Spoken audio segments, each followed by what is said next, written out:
No Excuses by Brian Tracy. Read by the author. Introduction. The Miracle of Self-Discipline. Mark Twain said that there are 1,000 excuses for failure, but never a good reason. Why are some people more successful than others? Why do some people make more money, live happier lives, and accomplish much more in the same number of years than the great majority? What is the real secret of success? Often I begin a seminar with a little exercise.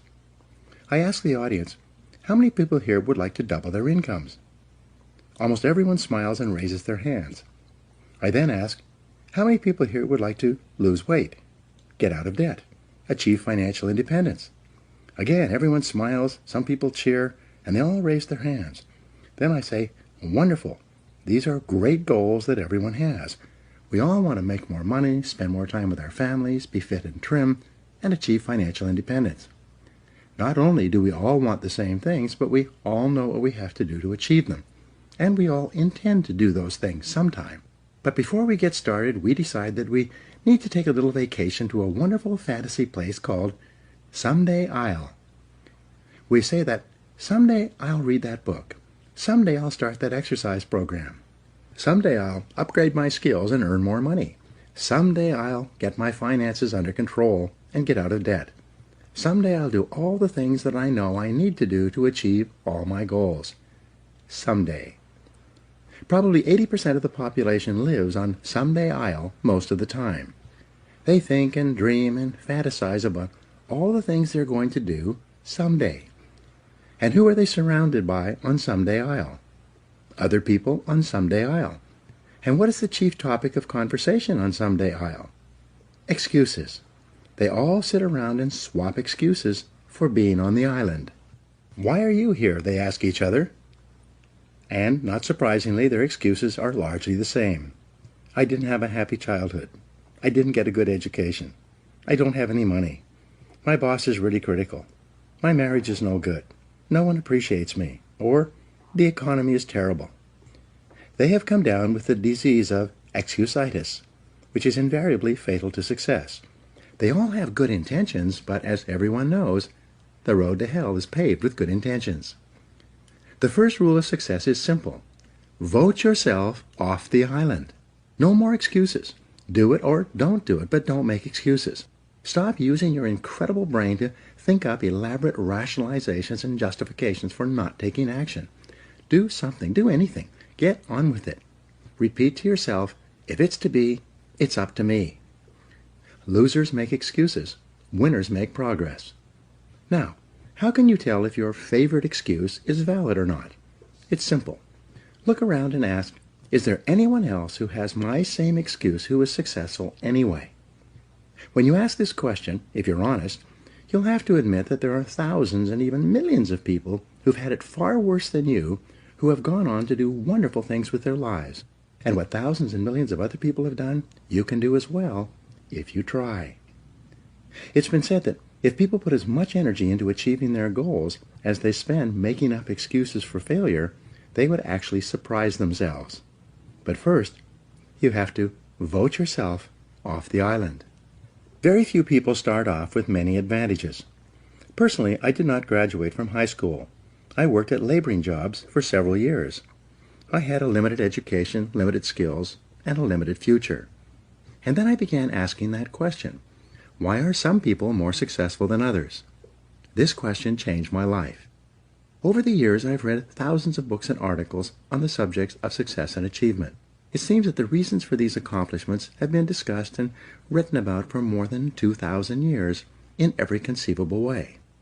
One quality that most philosophers, teachers, and experts agree on is the importance of self-discipline. Discipline is what you must have to resist the lure of excuses. It is self-discipline that enables you to vote yourself off the island.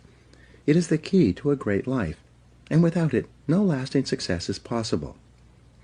The development of self-discipline changed my life, and it will change yours as well. By continually demanding more from myself, I became successful in sales and then in management. I caught up on my schooling and took an MBA degree in my 30s, which required thousands of hours of determined study. I imported Suzuki vehicles into Canada before anyone else, set up 65 dealerships, and sold $25 million worth of the vehicles. And this is all after I had started with no knowledge of the industry. What I had, however, was the discipline and determination to learn what I needed to know, and then to apply and do what I needed to do. I got into real estate development with no knowledge or experience, applied the power of discipline, which was then backed by hundreds of hours of work and study. I then went on to build shopping centers, industrial parks, office buildings, and residential subdivisions. With self-discipline, I have built successful businesses in training, consulting, speaking, writing, recording, and distribution. My audio and video programs, books, seminars, and training programs have sold more than $500 million worth in 36 languages in 54 countries. Over the years, I've consulted for more than 1,000 companies and trained more than 5 million people in live seminars and talks. In every case, the practice of self-discipline has been essential to my success. I discovered that you can achieve almost any goal you set for yourself if you have the discipline to pay the price, to do what you need to do, and to never give up. So who should read this book? This book is written for ambitious, determined men and women who want to achieve everything that is possible for them in life. It is written for people who are hungry to do more, to have more, and to be more than they ever have been before. Perhaps the most important insight of all with regard to success is that to achieve greatly, you must become a different person. It is not the material things you accomplish or acquire that matter so much as it is the quality of the person that you must become to accomplish well above the average. The development of self-discipline is the high road that makes everything possible for you. This book will serve as your step-by-step guide to becoming a remarkable person who is capable of making remarkable achievements. A chance encounter reveals the reason for success. Some years ago, I was attending a conference in Washington, D.C. During the lunch break, I was eating at a nearby food fair. The area was crowded, so I sat down at the last open table by myself, even though it was a table for 4. A few minutes later, an older gentleman and a younger woman who appeared to be his assistant came along, carrying trays of food and obviously looking for a place to sit.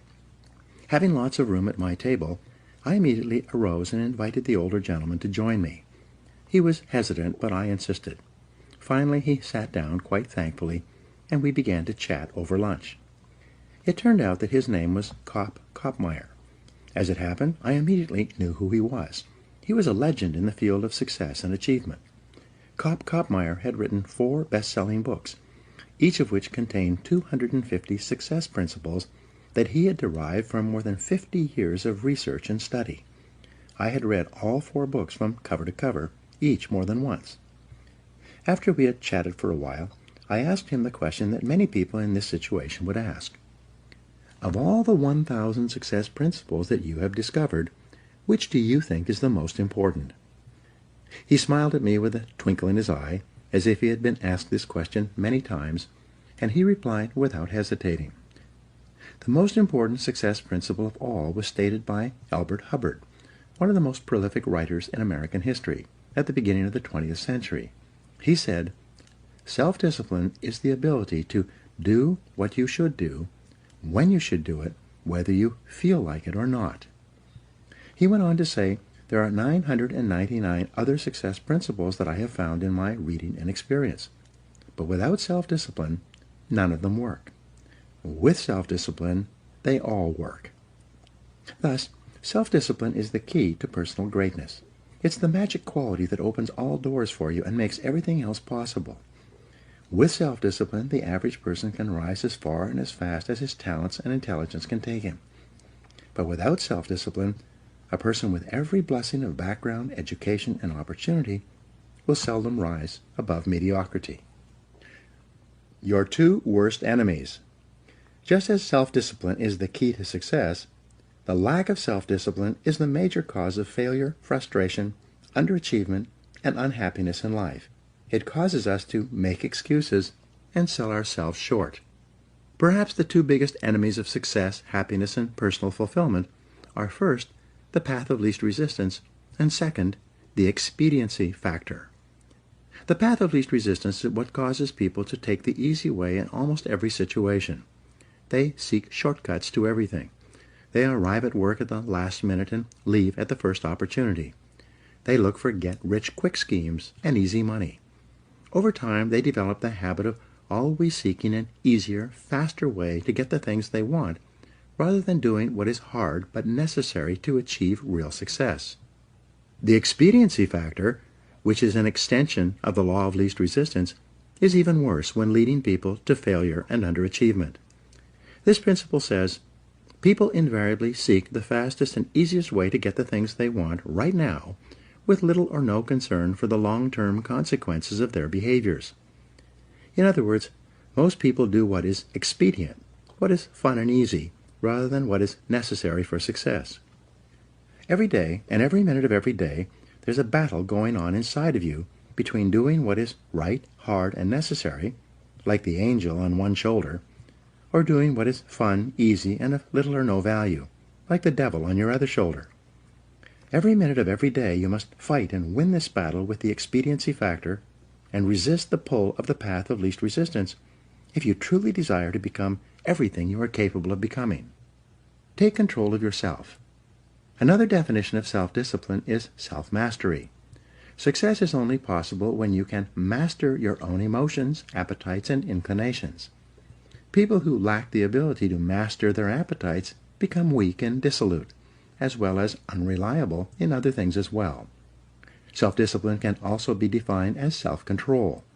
Your ability to control yourself and your actions, control what you say and do, and ensure that your behaviors are consistent with your long-term goals and objectives is the mark of the superior person. Discipline has been defined as self-denial.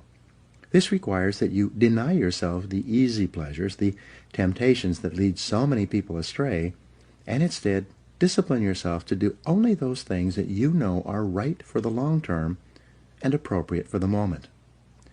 Self-discipline requires delayed gratification, the ability to put off satisfaction in the short term in order to enjoy greater rewards in the long term. Think long term.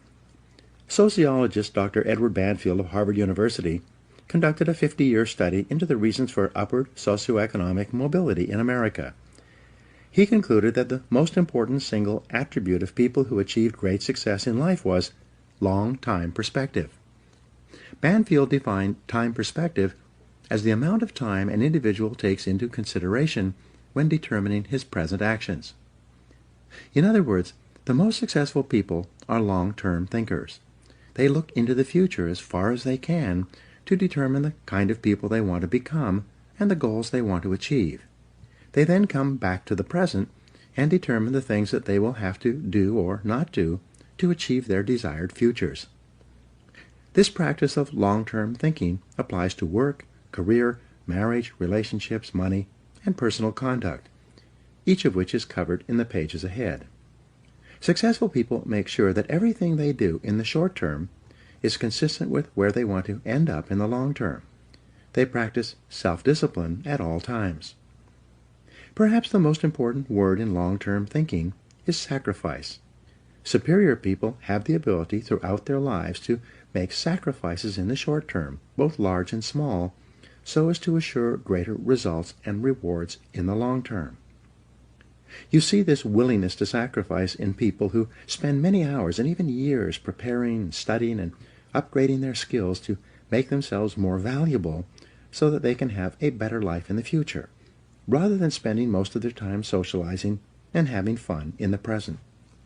Longfellow once wrote, "Those heights by great men won and kept were not achieved by sudden flight, but they, while their companions slept, were toiling upward in the night." Your ability to think, plan, and work hard in the short term, and to discipline yourself to do what is right and necessary before you do what is fun and easy, is the key to creating a wonderful life for yourself. Your ability to think long-term is a developed skill. As you get better at it, you become more able to predict with increasing accuracy what is likely to happen to you in the future as the result of your actions in the present. This is a quality of the superior thinker. Short-term gain can cause long-term pain. There are two laws that you fall victim to when you fail to practice self-discipline.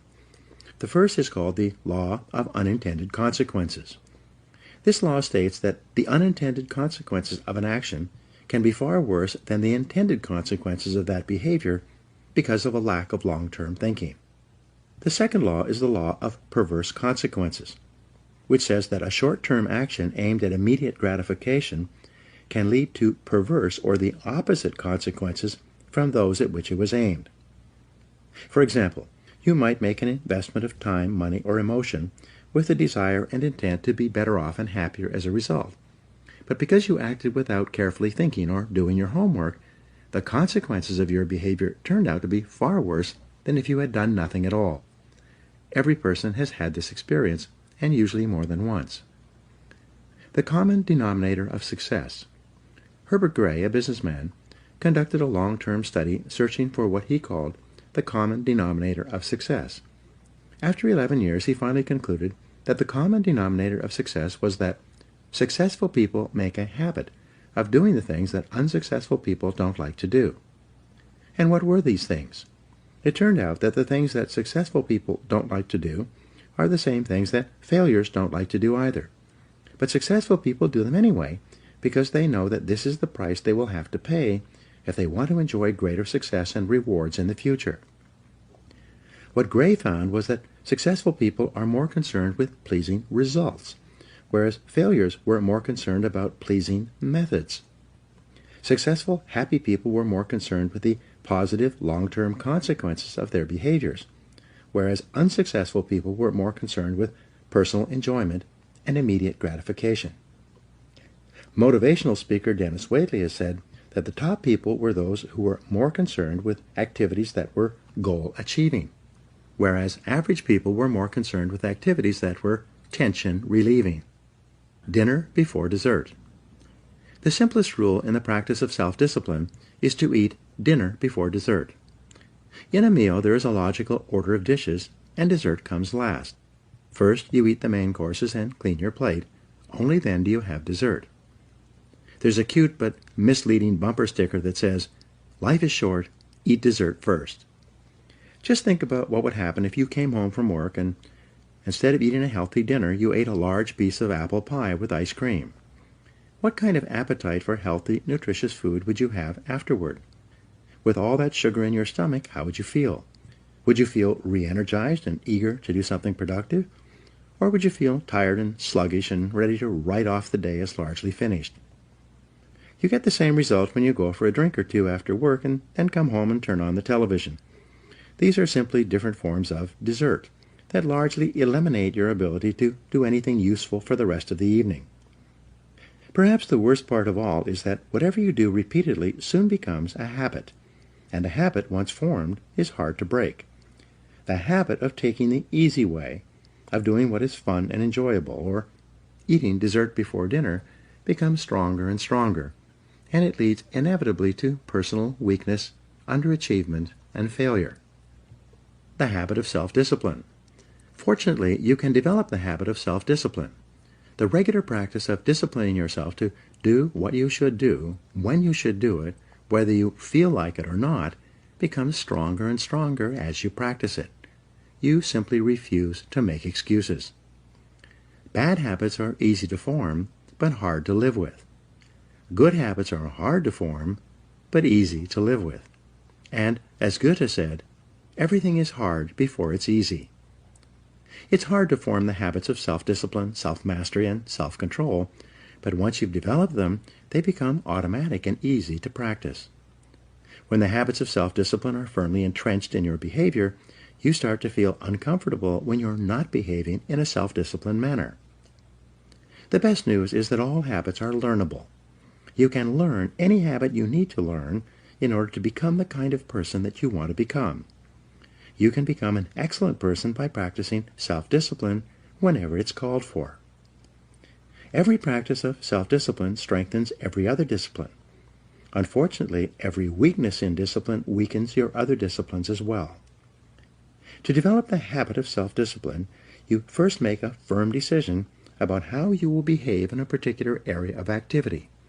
You then refuse to allow exceptions until the habit of self-discipline in that area is firmly established.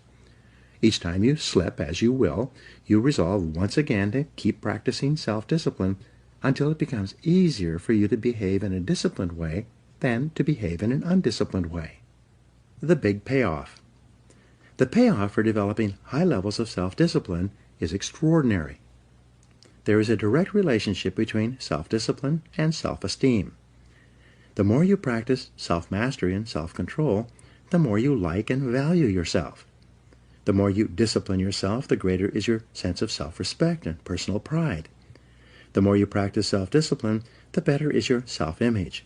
You see yourself and think about yourself in a more positive way. You feel happier and more powerful as a person. The development and maintenance of the habit of self-discipline is a lifelong task, an ongoing battle. It never ends. The temptation to follow the path of least resistance and the expediency factor lurk continually in the back of your mind. They are always waiting for an opportunity to pounce, to lead you astray into doing what is fun, easy, and unimportant, rather than what is hard, necessary, and life-enhancing. Napoleon Hill concluded his best-selling book of the same name by saying that self-discipline is the master key to riches. Self-discipline is the key to self-esteem, self-respect, and personal pride. The development of self-discipline is your guarantee that you will eventually overcome all your obstacles and create a wonderful life for yourself. The ability to practice self-discipline is the real reason why some people are more successful and happy than others. How this book is written. In the pages ahead, I will describe the 21 areas in life in which the practice of self-discipline is vital to fulfilling your full potential and achieving everything that is possible for you. This book is divided into 3 sections for greater ease of use. Part 1 is entitled Self-Discipline and Personal Success. In these 7 chapters, you will learn how to release more and more of your personal potential by practicing self-discipline in every area of your personal life, including setting goals, building character, accepting responsibility, developing courage, and backing everything you do with persistence and determination. In the 7 chapters of Part 2, you will learn how to achieve vastly more than ever before in the areas of business, sales, and personal finance. You learn why and how self-discipline is essential to becoming a leader in your field, to operating a business more profitably, to making more sales, investing more intelligently, and managing your time for maximum results. Finally, in the 7 chapters of Part 3, you will learn how to apply the miracle of self-discipline to your personal life. You will learn how to practice self-discipline in the areas of happiness, health, fitness, marriage, children, friendship, and the attainment of peace of mind. You will learn how to enhance the quality of your life and your relationships in every area. In each chapter, I will show you how you can incorporate higher levels of self-discipline and self-mastery into everything you do. In the pages ahead, you will learn how to take complete control over your own personal and professional development and how to become a stronger, happier, more self-confident person in every area of your life that is important to you. You will learn how to break old habits that may be holding you back and how to develop the habits of self-reliance, self-determination, and self-discipline that will enable you to set and achieve any goal. You'll learn how to take complete control over your mind, your emotions, and your future. When you master the power of self-discipline, you will become unstoppable, like a force of nature. You will never make excuses for not making progress. You will accomplish more in the next few months and years than most people accomplish in a lifetime.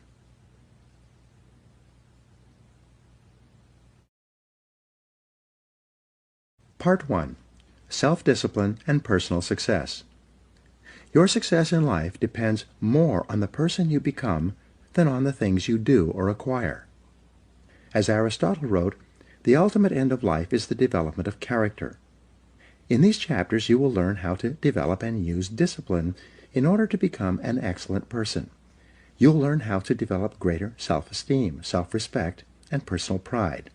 You will learn the essential disciplines required for personal greatness and how to build them into your own character and personality. Chapter 1. Self-Discipline and Success. Plato wrote, "The first and best victory is to conquer self." Why do some people accomplish so much more in their personal and professional lives than others? This question has occupied some of the very best minds throughout human history. More than 2,300 years ago, Aristotle wrote that the ultimate aim of human life is to be happy. He said that the great question that each of us must answer is, how shall we live in order to be happy? Your ability to ask and answer that question correctly for yourself, and then to follow where your answer leads you, will largely determine whether you achieve your own happiness and how soon. Begin with your own personal definition. How do you define success? If you could wave a magic wand and make your life perfect in every way, what would it look like? Describe your ideal life. If your business, work, and career were ideal in every way, what would they look like? What would you be doing? What sort of a company would you work for? What position would you have? How much money would you earn? What kind of people would you work with? And especially, what would you need to do more or less of to create your perfect career?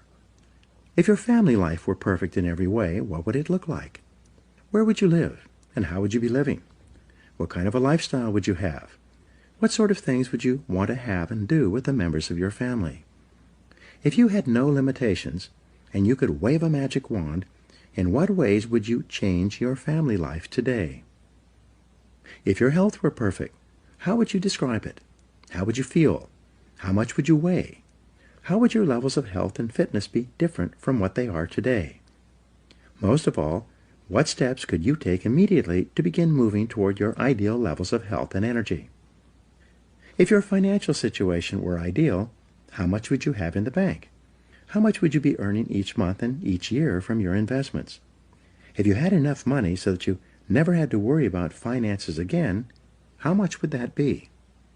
And what steps could you take starting today to create your ideal financial life? Do your own thing.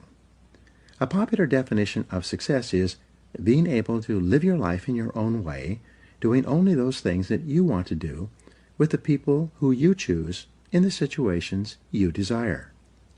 In each case, when you begin to define what success means to you, you can immediately see things that you should be doing more of or less of in order to begin creating your ideal life.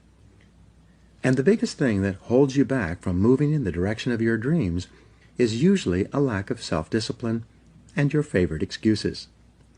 It's not that you don't know what to do, but rather that you don't have the discipline to make yourself do what you should do, whether you feel like it or not. Join the top 20%. In our society, the top 20% of people earn 80% of the money and enjoy 80% of the riches and rewards. This Pareto principle has been proven over and over again since it was first formulated in 1895 by Vilfredo Pareto. Your first goal in your career should be to get into the top 20% in your chosen field. In the 21st century, there's a premium on knowledge and skill. The more knowledge you acquire and the greater skill that you apply, the more competent and valuable you become. As you get better at what you do, your income earning ability increases like compound interest. Unfortunately, the majority of people, the bottom 80%, make little or no effort to upgrade their skills. Most people, according to Jeffrey Colvin's 2009 book, Talent is Overrated, learn their jobs in the first year of their employment, and then they never get any better. It is only the top people in every field who are committed to continuous improvement.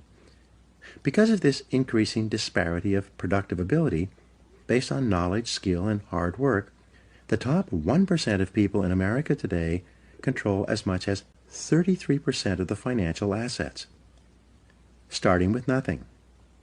Interestingly, almost everyone starts out the same in life with little or nothing.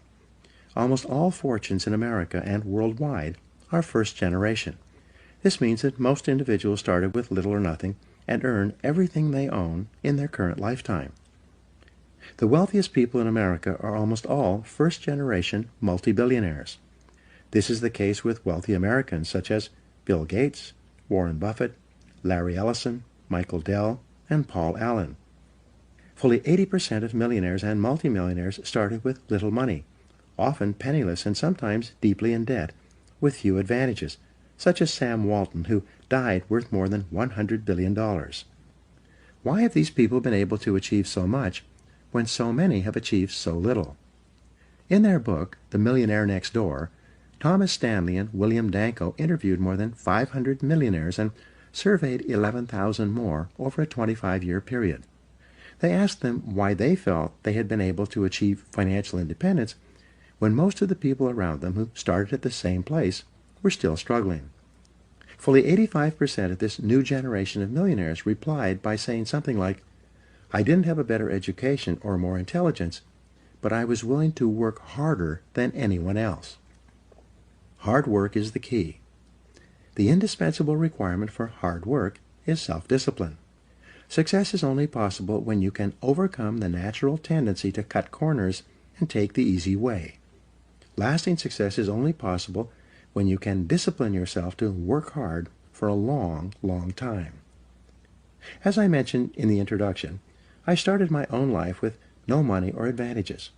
For years, I worked at laboring jobs, at which I earned just enough to get from paycheck to paycheck. I stumbled into sales when I could no longer find a laboring job, where I spun my wheels for many months before I began asking that question: why is it that some people are more successful in selling than others? One day, a top salesman told me that the top 20% of salespeople earn 80% of the money. I had never heard that rule before. This meant that the bottom 80% of salespeople had to be satisfied with the remaining 20%, with what was left over after the top people had taken the lion's share.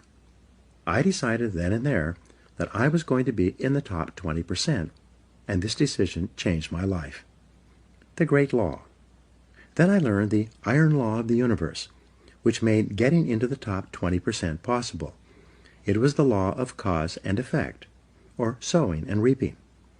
This law says that for every effect there is a specific cause or series of causes. This law says that if you want to achieve success in any area, you must determine how success is achieved in that area, and then practice those skills and activities repeatedly until you achieve the same results. Here's the rule. If you do what other successful people do over and over again, nothing can stop you from eventually enjoying the same rewards that they do. But if you don't do what successful people do, nothing can help you. The law of sowing and reaping from the Old Testament is a variation of the law of cause and effect. It says that, "Whatsoever a man soweth, that also shall he reap." This law says that whatever you put in, you get out. It also says that whatever you are reaping today is a result of what you have sown in the past. So if you're not happy with your current crop, it's up to you starting today to plant a new crop, to begin doing more of those things that lead to success, and to stop engaging in those activities that lead nowhere. Success is predictable. Success is not an accident. Sadly, failure is not an accident either. You succeed when you do what other successful people do over and over until these behaviors become a habit. Likewise, you fail if you don't do what successful people do. In either case, nature is neutral. Nature does not take sides. Nature doesn't care. What happens to you is simply a matter of law, the law of cause and effect. You can look at yourself as a machine with a default mechanism. Your default mechanism is the almost irresistible attraction of the expediency factor and the path of least resistance that I described in the introduction. In the absence of self-discipline, your default mechanism goes off automatically. This is the main cause of underachievement and the failure to realize your true potential. When you are not working deliberately, consciously, and continuously to do, be, and have those things that constitute success for you, your default mechanism is at work. You end up doing those fun, easy, and low-value things in the short term that lead to frustration, financial worries, and failure in the long term. The great oil man, H.L. Hunt, who was at one time the richest self-made billionaire in the world, was once asked by a television journalist for his secrets of success. He replied there are only 3 requirements for success. First, decide exactly what it is you want in life. Second, determine the price that you're going to have to pay to get the things you want. And third, and this is most important, resolve to pay that price. One of the most important requirements for success, once you have decided what it is that you want, is the quality of willingness. Successful people are willing to pay the price, whatever it is and for as long as it takes, until they achieve the results they desire. Everyone wants to be successful. Everyone wants to be healthy, happy, thin, and rich. But most people are not willing to pay the price. Occasionally, they may be willing to pay part of the price, but they're not willing to pay the whole price. They always hold back. They always have some excuse or rationalization for not disciplining themselves to do everything that they need to do to achieve their goals. Pay the price. How can you tell when you have paid the full price of success? It's simple. Look around you. There it is. You can always tell how much of the price of success you have paid by looking at your current lifestyle and your bank account. By the law of correspondence, your outer world will, like a mirror, always reflect the person you are and the price that you have paid on the inside. There's an interesting point about the price of success. It must always be paid in full and in advance. Success, however you define it, is not like a restaurant where you pay after you've enjoyed your meal. Instead, it's like a cafeteria, where you can choose whatever you want, but you must pay for it before you eat it. Motivational speaker Zig Ziglar says, "The elevator to success is out of order, but the stairs are always open." Learn from the experts. Kopmeyer, who I mentioned in the introduction, also told me that the second most important success principle, after self-discipline, is that you must learn from the experts. He said you will never live long enough to learn it all for yourself. If you want to be successful, your first job is to learn what you need to learn in order to achieve the success you desire. Learn from the experts. Read their books. Listen to their audio programs. Attend their seminars. Write to them or approach them directly and ask for advice. Sometimes one idea is all you need to change the direction of your life. Let me give you an example of what I mean.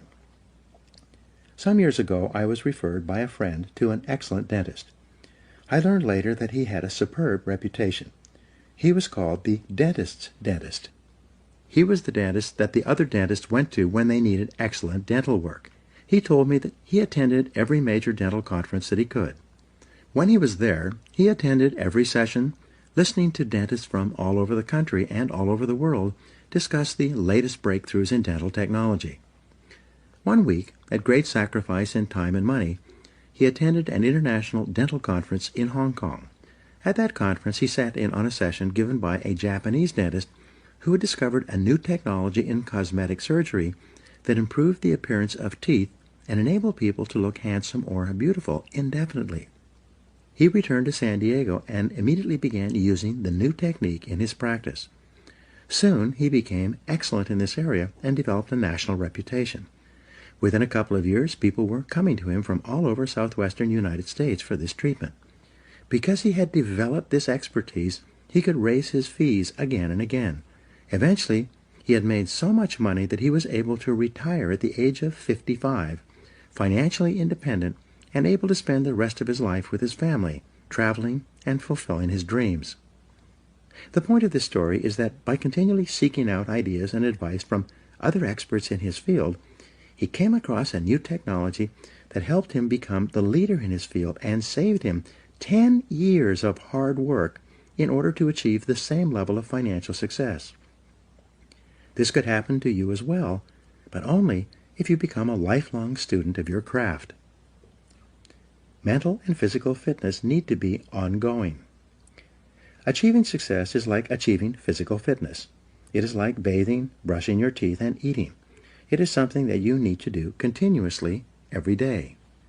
Once you begin, you never stop until your life and career are over and you've achieved all the success you desire. Not long ago, I was giving a seminar in Seattle.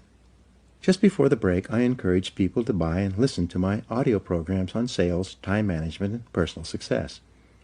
At the break, several people came up to me to ask me questions about the seminar content. One salesman pushed his way forward and said loudly, "When you encourage people to buy your programs, you should tell them the whole truth." I asked, "How do you mean?" He went on to say, "You are not telling the whole truth about your programs. You should tell people that they only work for a certain period of time, and then they stop working." Again I asked him, "How do you mean?" He said, "Well, I came to your seminar about 5 years ago, and I was completely convinced by your presentation. I bought all your programs and began listening to them. I read every day in sales, and you were right. Over the next 3 years, I tripled my income and became the top seller in my company. But then, my income flattened out and has not increased at all over the last 2 years. The fact is that your materials stop working after a certain point." I then asked him in front of all these other people, "What happened to you 2 years ago when your income flattened out and stopped increasing?" He searched his memory, thought for a while, and said, "Well, I was selling so much that I was hired away by another company. Ever since I started my new job, my income has remained flat." I asked him, "What did you do differently in your new job in comparison with your previous job?" He started to answer, and then he stopped. A shocked look came over his face. Finally, he replied, "Oh my gosh, I stopped doing it. When I changed jobs, I stopped reading in sales. I stopped listening to audio programs. I stopped attending seminars. I stopped doing it." He walked away, shaking his head, muttering to himself, "I stopped doing it. I stopped doing it. I stopped doing it." Becoming an expert in your field, continually upgrading your skills, which I will talk about in Chapter 5, is like physical fitness. If you stop exercising for any period of time, you don't maintain your fitness at the same level. You begin to decline. Your body and your muscles become softer and weaker. You lose your strength, flexibility, and stamina. In order to maintain them, you must keep working at them every day, every week, and every month.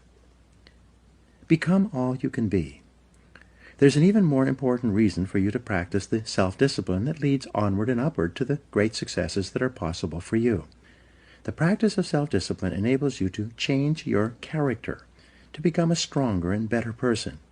The exercise of self-discipline has a powerful effect on your mind and emotions, developing you into a different person from the one that you would have been without self-discipline. Imagine yourself in a chemistry lab. You mix a series of chemicals in a Petri dish and put it over a Bunsen burner. The Bunsen burner heats the chemicals to the point at which they crystallize and become hardened. But once you've crystallized these chemicals using intense heat, they cannot be transformed back into liquid form. In the same way, your personality begins like a liquid, soft, fluid, and formless. But as you apply the heat of self-discipline, as you exert yourself to do what is hard and necessary, rather than what is fun and easy, your personality crystallizes and hardens at a higher level as well. The greatest benefit you enjoy from exerting self-discipline in the pursuit of your goals is that you become a different person. You become stronger and more resolute. You develop greater self-control and determination. You actually shape and strengthen your personality and transform yourself into a better person. The rule is that to become someone that you have never been before, you must do something that you have never done before.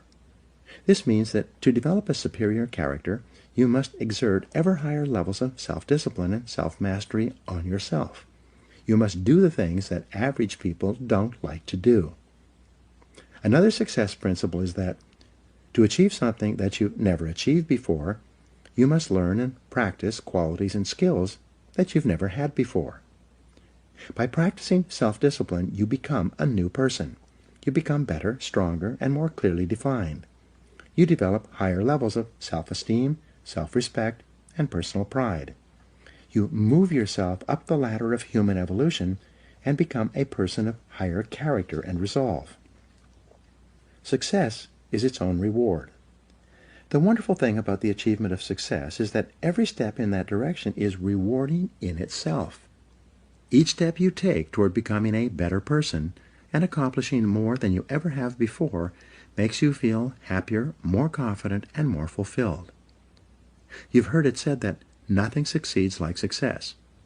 What this means is that the greatest reward of success is not the money you make, but rather the excellent person you become in the process of striving toward success and exerting self-discipline every time it's required. In the next chapter, I will explain to you how you can become the truly excellent person you are capable of becoming. Now, Here are some action exercises. Take out a pen right now and write down your answers to the questions below. 1. If your work life and career were ideal, what would they look like? What one discipline could you develop that would help you to achieve it? 2. If your family life were ideal, what would it look like? And what one discipline would help you the very most to make it a reality? 3. If your health were perfect in every way, what discipline would you have that would make that possible? 4. If your financial situation were ideal today, what one discipline would you have that would help you the most? 5. Why aren't you already as successful as you would like to be? And what one discipline would help you the most to achieve all your goals? 6. What one skill could you develop that would help you to realize more of your goals? And 7. If you could wave a magic wand and be completely disciplined in any one area, which one discipline would have the greatest positive impact on your life?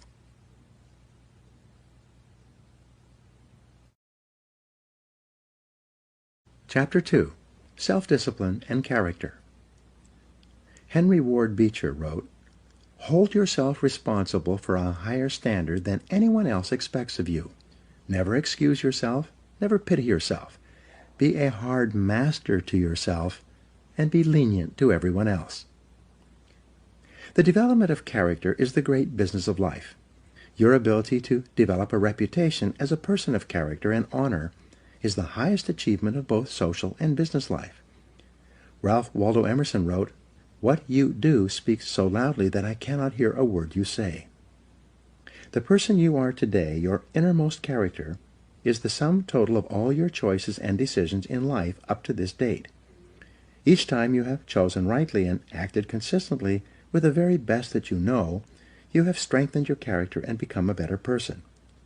The reverse is also true. Each time you have compromised, taken the easy way, or behaved in a manner inconsistent with what you knew to be right, you have weakened your character and softened your personality. The great virtues.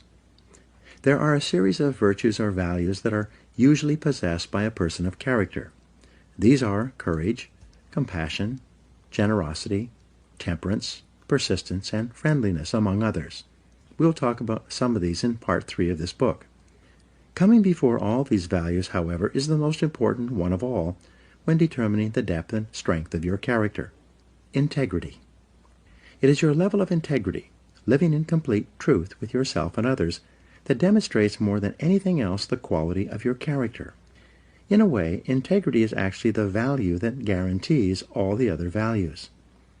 When your level of integrity is higher, you are more honest with yourself and more likely to live consistently with all the other values that you admire and respect. However, it takes tremendous self-discipline to become a person of character. It takes considerable willpower to always do the right thing in every situation. And it takes both self-discipline and willpower to resist the temptation to cut corners, to take the easy way, or to act for short-term advantage. All of life is a test to see what you are really made of deep down inside. Wisdom can be developed in private through study and reflection, but character can only be developed in the give and take of daily life, when you are forced to choose and decide among alternatives and temptations. The test of character. It is only when you are under pressure, when you are forced to choose one way or another, to either live consistently with a value or to compromise it, that you demonstrate your true character. Emerson also said, "Guard your integrity as a sacred thing. Nothing at last is sacred except the integrity of your own mind." You are a choosing organism. You are constantly making choices, one way or the other.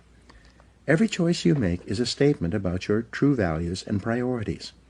At each moment, you choose what is more important or of higher value to you over what is less important or of lesser value. The only bulwark against temptation, the path of least resistance, and the expediency factor is character. The only way you can develop your full character is by exerting your willpower in every situation when you are tempted to do what is easy and expedient rather than what is correct and necessary. the big payoff. The payoff for becoming a person of character, for exercising your willpower and self-discipline to live consistently with the very best that you know, is tremendous. When you choose the higher value over the lower, the more difficult over the easy, the right over the wrong, you feel good about yourself. Your self-esteem increases. You like and respect yourself more. You have a greater sense of personal pride. In addition to feeling excellent about yourself when you behave with character, you also earn the respect and esteem of all the people around you. They will look up to you and admire you. Doors will be opened for you. People will help you. You'll be paid more, promoted faster, and given even greater responsibilities. As you become a person of honor and character, opportunities will appear all around you. On the other hand, you can have all the intelligence, talent, and ability in the world, but if people do not trust you, you will never get ahead. People will not hire you, and if they do, they will de-hire you as soon as possible. Financial institutions will not lend you money. Because birds of a feather flock together, the only associates, never friends, you will ever have will be other people of questionable character. Furthermore, since the people you associate with have a major effect on your attitude and personality, you make or break your entire life with the quality of your character or the lack thereof. The development of character. Aristotle wrote, "All advancement in society begins with the development of the character of the young." This means that advancement in your life begins with the learning and practice of values. You learn values in one or all of three ways: instruction, study, and practice. Let's look at each of these more closely. Teach your children values. One of the chief roles of parenting is to teach children values. This requires patient instruction and explaining values to them over and over again as they are growing up. Once is never enough. The value and the importance of living by that value must be explained. Parents must not only give illustrations, but also contrast the adherence to a value, especially that of telling the truth, with its opposite, that of lying or telling half-truths. Children are very susceptible to the lessons they receive from the important people in their lives as they are growing up. They accept what you say as their parent as a fact, as absolute truth. They absorb what you say like a sponge. You write your description of values on their souls, which are like wet clay, so that what you write becomes a permanent part of the way they see the world and relate to life. More than anything else, as we'll see in Chapter 19, you demonstrate your values in your behavior. Your children watch you and strive to emulate the values that you not only teach and preach, but also practice. And they are always watching. The Rockefeller family children were famous for being taught financial values at an early age. Even though their father was one of the richest men in America, the children were given tasks and chores to perform before they received their allowances. They were then instructed on how to spend their allowances, how to save, how much to give to charity, and how much to invest. As a result, they grew up to become successful businessmen and statesmen, unlike children who had grown up in wealthy homes who were seldom disciplined in money matters. Study the values you admire. You learn values by studying them closely. The law of concentration says that whatever you dwell upon grows and increases in your life. What this means is that when you study and read stories about men and women who demonstrated the kind of values that you admire and respect, and then think about those stories and that behavior, those values sink ever deeper into your mind. Once these values are programmed into your subconscious, they create a propensity within you to behave consistently with those values when the situation requires them.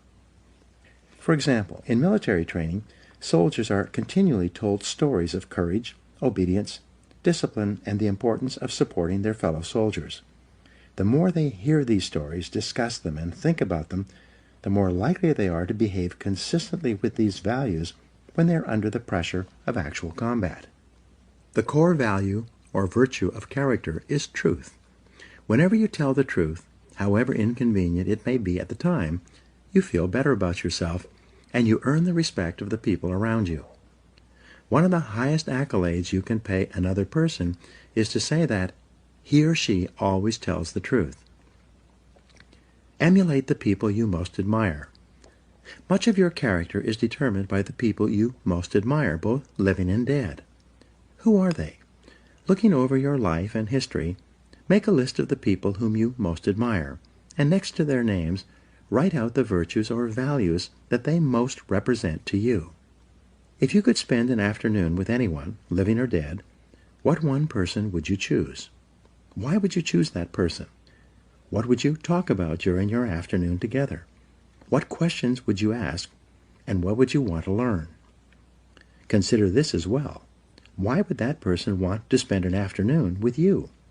What are the virtues and values that you have developed that make you a valuable and interesting person? What makes you special? Practice the values you respect. You develop values by practicing them whenever they are called for. As the Roman Stoic philosopher Epictetus said, "Circumstances do not make the man, they merely reveal him to himself." When a problem occurs, people tend to react automatically based on the highest values that they have developed up to that moment. We develop values by repetition, by behaving consistently with a particular value over and over again until it becomes a habit and locks in so that we come to practice it automatically. Men and women with highly developed characters behave in a manner consistent with their highest values, and they do so without thought or hesitation. There's no question in their minds about whether or not they are doing the right thing. The structure of personality. The psychology of character involves the three parts of your personality: your self-ideal, your self-image, and your self-esteem. Your self-ideal is that part of your mind composed of your values, virtues, ideals, goals, aspirations, and your idea of the very best person that you could possibly be. In other words, your self-ideal is composed of those values that you most admire in others and most aspire to possess in yourself.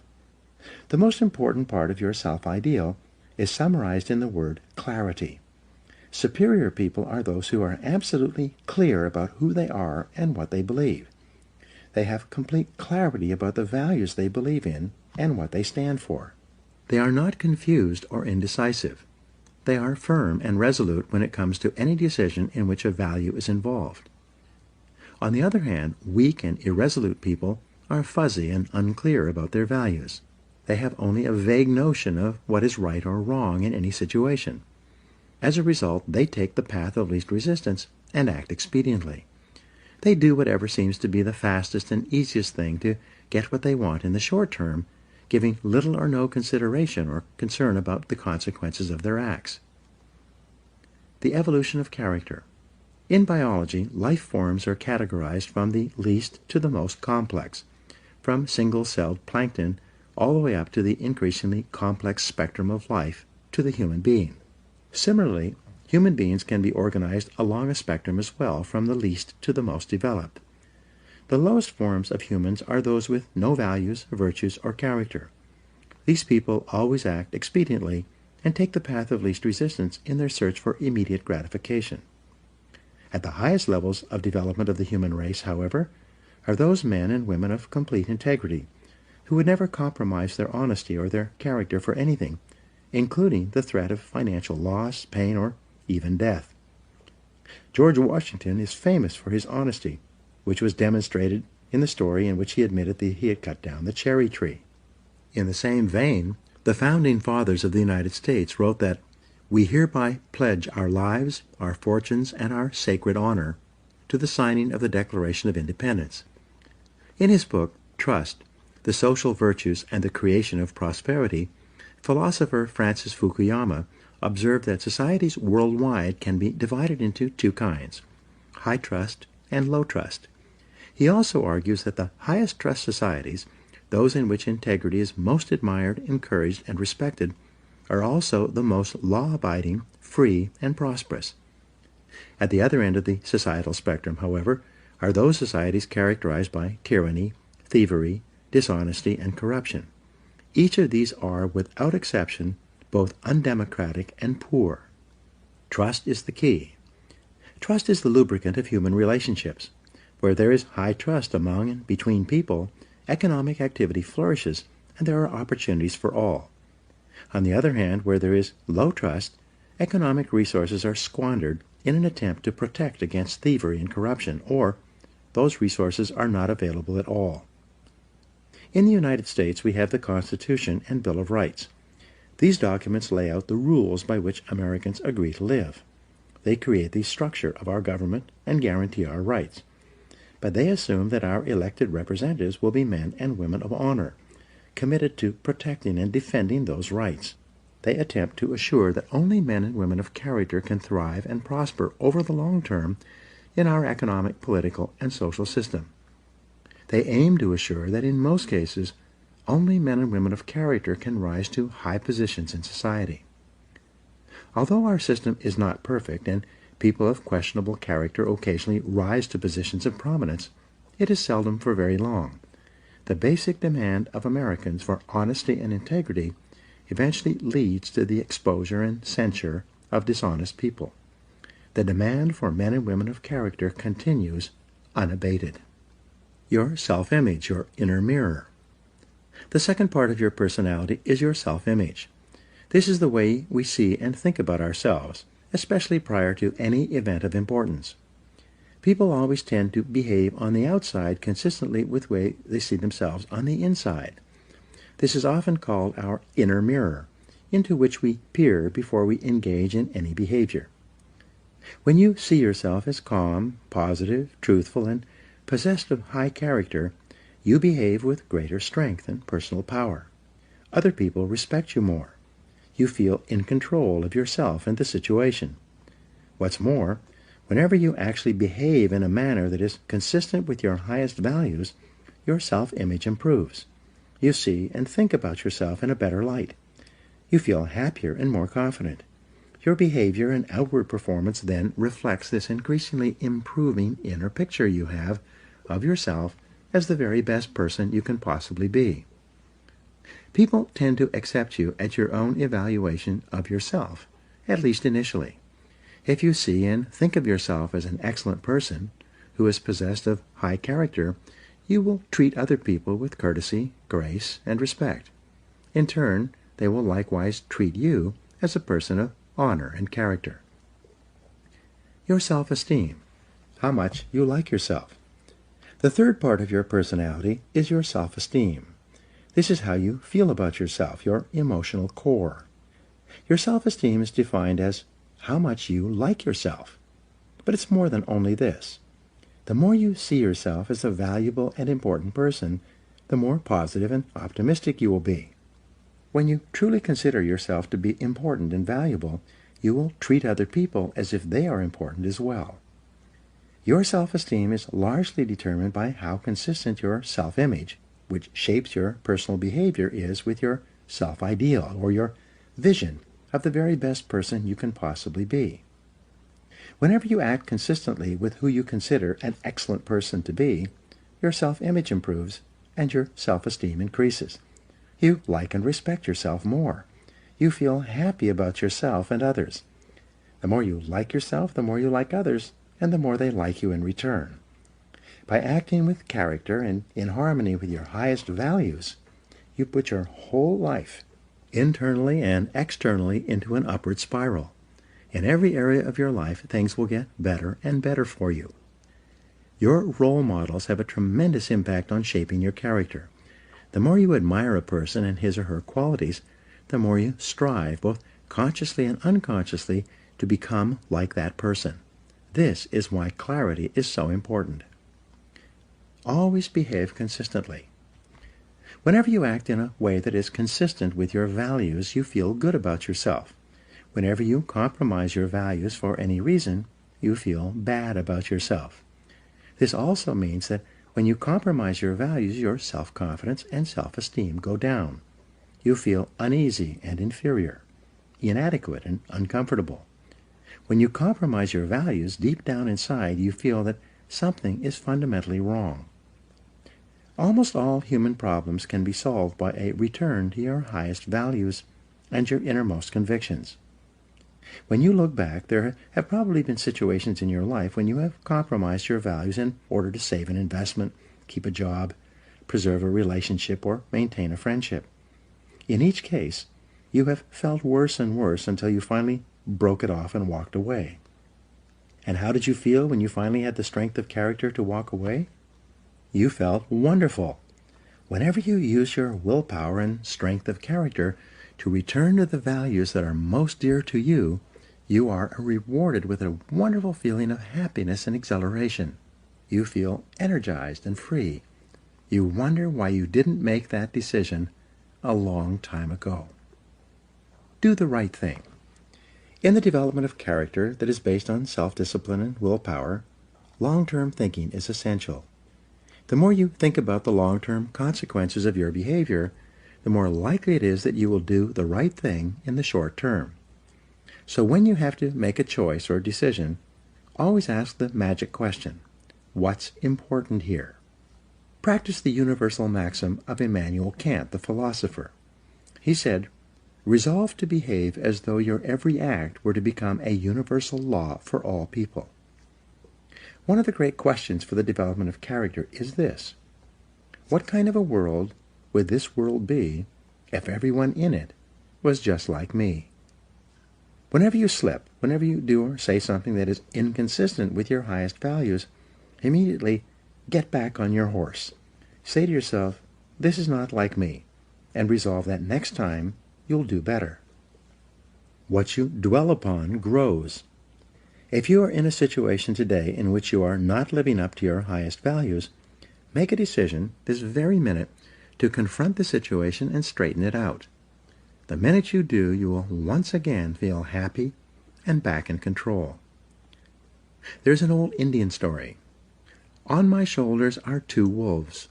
One is a black wolf, evil, who continually tempts me to do and say the wrong things. On my other shoulder is a white wolf that continually encourages me to live up to my very best.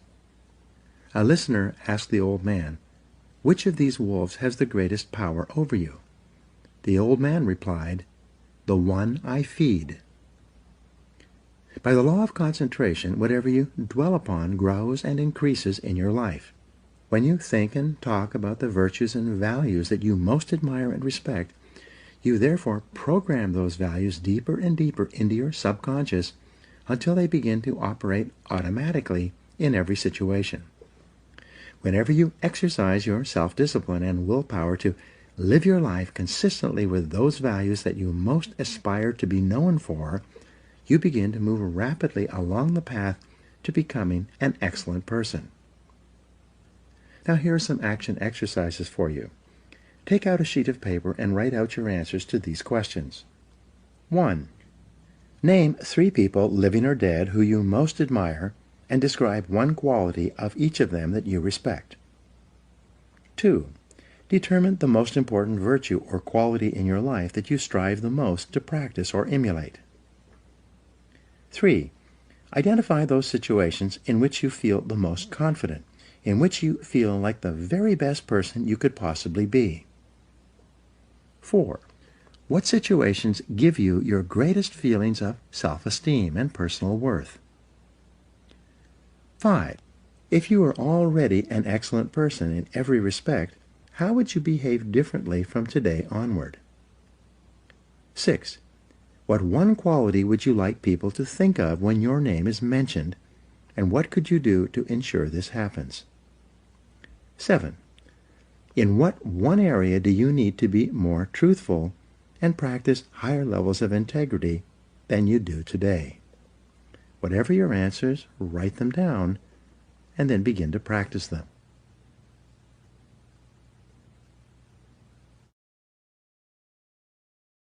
Chapter 3. Self-Discipline and Responsibility. J. Paul Getty said, the individual who wants to reach the top in business must appreciate the might and force of habit. He must be quick to break those habits that can break him, and hasten to adopt those practices that will become the habits that help him achieve the success he desires. Your ability and willingness to discipline yourself to accept personal responsibility for your life is essential to happiness, health, success, achievement, and personal leadership. Accepting responsibility is one of the hardest of all disciplines, but without it, no success is possible. The failure to accept responsibility and the attempt to foist responsibility for things in your life that make you unhappy onto other people, institutions, and situations completely distorts cause and effect, undermines your character, weakens your resolve, and diminishes your humanity. It leads to making endless excuses. My great revelation. When I was 21, I was living in a tiny apartment and working as a construction laborer. I had to get up at 5 a.m. so that I could take 3 buses to work in order to be there by 8 a.m. I didn't get home until 7 p.m., tired out from carrying construction materials all day. I was making just enough money to get by, and I had no car, almost no savings, and just enough clothes for my needs. I had no radio or television. It was in the middle of a cold winter with the temperature at minus 35 degrees Fahrenheit, so I seldom went out in the evening. Instead, if I had enough energy, I sat in my small apartment at my little table in my kitchen nook and read. One evening, late at night, as I was sitting there by myself at the table, it suddenly dawned on me that this is my life. This life was not a rehearsal for something else. The game was on, and I was the main character, as in a play. It was like a flashbulb going off in my face. I looked at myself and around me at my small apartment, and I considered the fact that I had not graduated from high school. The only work that I was qualified to do was manual labor. I earned just enough money to pay my basic expenses, and I had very little left over at the end of the month. I suddenly knew that unless I changed, nothing else was going to change. No one else was going to do it for me. In reality, no one else really cared. I realized at that moment that from that day forward, I was completely responsible for my life and for everything that happened to me. I was responsible. I could no longer blame my situation on my difficult childhood or mistakes I had made in the past. I was in charge. I was in the driver's seat. This was my life, and if I didn't do something to change it, it would go on like this indefinitely by the simple force of inertia. This revelation changed my life. I was never the same again. From that moment on, I accepted more and more responsibility for everything in my life. I accepted responsibility for doing my job better than before, rather than doing only the minimum that was necessary to avoid getting fired. I accepted responsibility for my finances, my health, and especially my future. The very next day, I went down to a local bookstore at my lunch break and began the lifelong practice of buying books with information, ideas, and lessons that could help me. I dedicated my life to self-improvement, to continuous learning in every way possible. For the rest of my business life, right up to the present moment, whenever I've wanted or needed to learn something to help me, I have returned to learning, to reading, to listening to audio programs, and attending courses and seminars. I found that you could learn anything you need to learn in order to accomplish any goal you set for yourself. Over time, I learned that fully 80% of the population never accepts complete responsibility for their lives. They continually complain, criticize, make excuses, and blame other people for things in their lives about which they're not happy.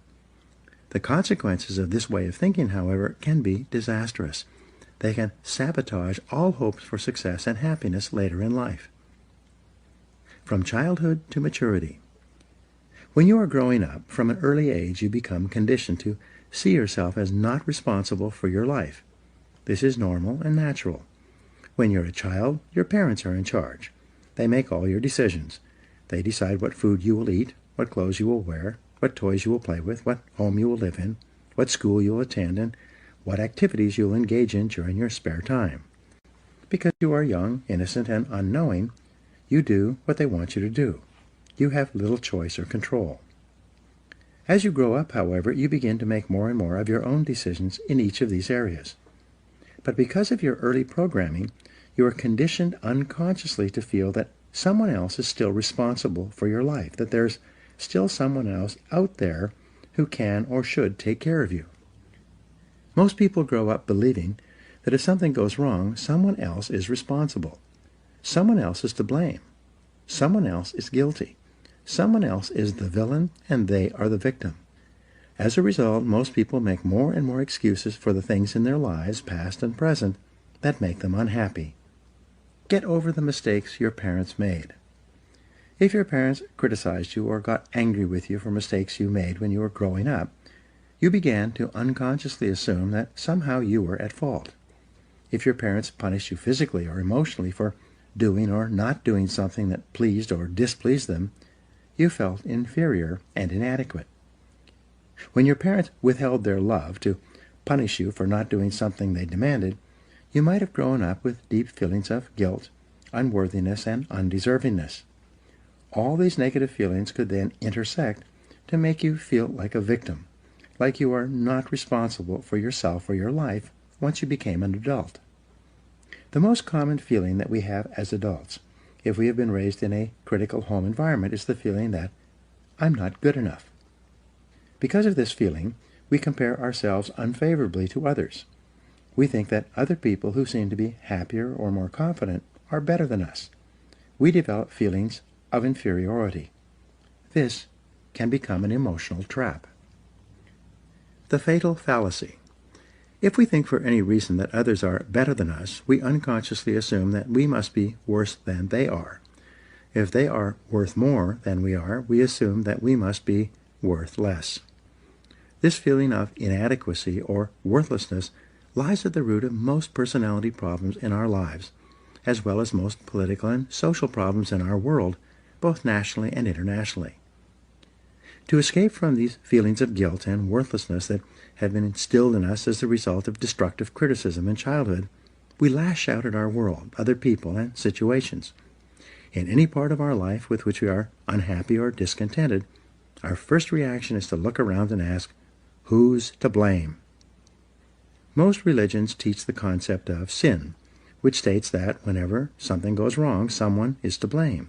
Someone has done something bad. Someone is guilty. Someone must be punished. This whole idea of guilt and punishment leads to ever-increasing feelings of anger, resentment, and irresponsibility. An attitude of irresponsibility. Our courts today are clogged with thousands of people demanding redress and payment for something that went wrong in their lives. Backed up by ambitious plaintiff lawyers, people go to court demanding compensation, even if they themselves are completely at fault for what happened, especially if they are at fault. People don't want to accept responsibility. People spill hot coffee on themselves and sue the fast food restaurant that sold them the coffee in the first place. People get drunk and drive off the road and then turn around and sue the manufacturer of the 15-year-old car they were driving. People climb up on a stepladder and lean over too far, falling to the ground. They then sue the ladder manufacturer for their injury. In each case, people are attempting to escape responsibility for their own behaviors by blaming someone else, making excuses, and then demanding compensation. Eliminating negative emotions. The common denominator of all people is the desire to be happy. In its simplest terms, happiness arises from the absence of negative emotions. Where there are no negative emotions, all that is left is positive emotions. Therefore, the elimination of negative emotions is your great business in life if you truly wish to be happy. There are dozens of negative emotions. Although the most common are guilt, resentment, envy, jealousy, fear, and hostility, they all ultimately boil down to a feeling of anger, directed either inward or outward. Anger is directed inwardly when you bottle it up rather than expressing it constructively to others. Anger is directed outwardly when you criticize or attack other people. Psychosomatic illness. Negative emotions are the major causes of psychosomatic illness. This occurs when the mind, psycho, makes the body, soma, sick. Negative emotions, especially as expressed in the form of anger, weaken your immune system and make you susceptible to colds, flu, and other diseases.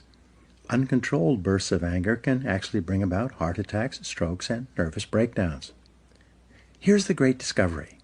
All negative emotions, especially anger, depend for their very existence on your ability to blame someone or something else for something in your life that you're not happy about. It takes tremendous self-discipline to refrain from blaming others for our problems. It takes enormous self-control to refuse to make excuses. It takes tremendous self-discipline for you to accept complete responsibility for everything you are, everything you become, and everything that happens to you. Even if you are not directly responsible for something that happens, like Hurricane Katrina, you are responsible for your responses, for what you do and say from that moment forward. It takes tremendous self-mastery for you to take complete control of your conscious mind and deliberately choose to think positive, constructive thoughts that enhance your life and improve the quality of your relationships and results. But the payoff of this form of positive thinking is tremendous. Blaming is easy. By following the path of least resistance, the easiest and most mindless behavior of all is for a person to lash out and blame someone else anytime anything goes wrong for any reason. People who develop the habit of automatically blaming often become angry at things. Blaming inanimate objects when they do not function as expected is so silly that it almost becomes a mild form of insanity. People become angry at doors that stick. They swear at tools that they are using when they themselves make a mistake. They get mad when their car doesn't start. Even if it is an inanimate object, if it doesn't work perfectly, then the thing must be to blame. People will often kick a car that they are mad at or a box that they tripped over. The antidote to negative emotions. The fastest and most dependable way to eliminate negative emotions is to immediately say, I am responsible. Whenever something happens that triggers anger or a negative reaction of any kind, quickly neutralize the feelings of negativity by saying, I am responsible. The law of substitution says that you can substitute a positive thought for a negative one.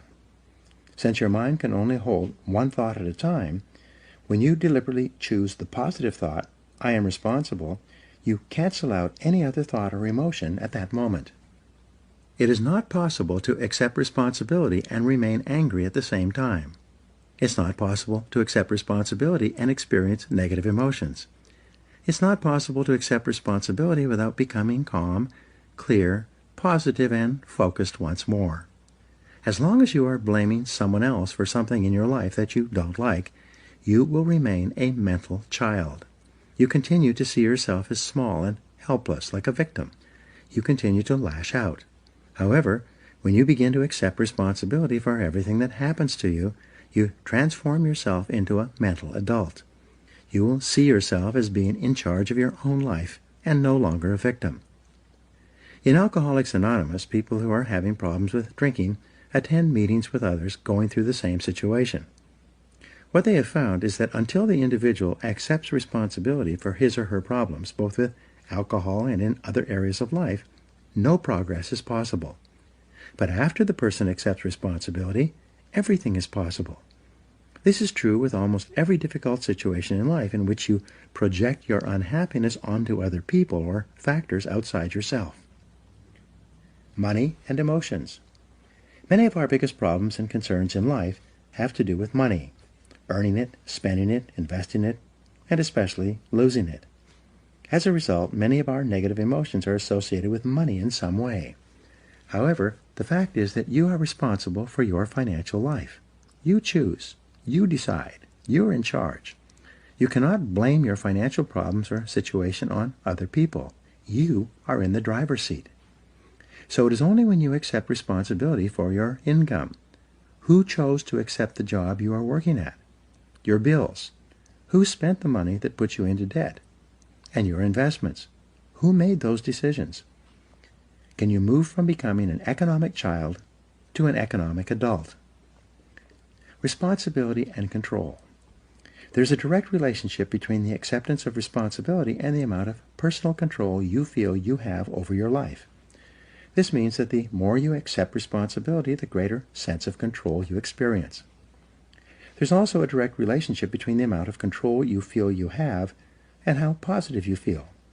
The more you feel that you have a high sense of control in the important areas of your life, the more positive and happy you are in everything you do. When you accept responsibility, you feel strong, powerful, and purposeful. Accepting responsibility eliminates the negative emotions that rob you of happiness and contentment. In every situation, the antidote to negative emotions is to say, I am responsible. Then, look into the situation to find the reasons why you are responsible for what happened or for what is going on. Your intelligence is like a double-edged sword. It can cut in either direction. You can use your intelligence to rationalize, justify, and blame other people for things you're not happy about, or you can use your intelligence to find reasons why you are responsible for what happened, and then take action to solve the problem or resolve the situation. You can make excuses, or you can make progress. You choose. Even if an accident has occurred, such as your car being damaged in the parking lot while you were at work, you may not be legally at fault for the accident, but you are still responsible for your responses, for how you behave as a result of what happened. Never complain, never explain. The mark of the leader, the truly superior person, is that he or she accepts complete responsibility for the situation. It's not possible to imagine a true leader who whines and complains rather than taking action when problems and difficulties arise. This sense of responsibility is the mark of the highly developed personality. You take responsibility for your life by resolving in advance that you will not become upset or angry over something that you cannot affect or change. Just as you do not become angry about the weather, you do not become angry over circumstances and situations over which you have no control. Furthermore, you especially do not allow yourself to be angry and unhappy in the present because of unhappy experiences or situations from the past. You say, "What cannot be cured must be endured." It's amazing how many people are unhappy today because of a past event, even something that happened many years ago. Each time they think of the negative experience, they become angry or depressed once more. The good news is that at any time you can stop thinking about discussing and rehashing the past. You can let it go and begin thinking instead about your goals and your unlimited future. As Helen Keller said, "When you turn toward the sunshine, the shadows fall behind you." Self-mastery and self-control. Any self-discipline, self-mastery, and self-control begins with taking responsibility for your emotions. You take charge of your emotions by accepting 100% responsibility for yourself and for your responses to everything that happens to you. You refuse to make excuses, complain, criticize, or blame other people for anything. Instead, you say, "I am responsible," and then you take action of some kind. The only antidote is action. The only real antidote for anger or worry is purposeful action in the direction of your goals, which is the subject of the next chapter. Before you turn to that, however, resolve today to first take complete control of your thoughts, feelings, and actions, and then to get so busy working on things that are important to you that you don't have time to think about or express negative emotions to or about anyone for any reason.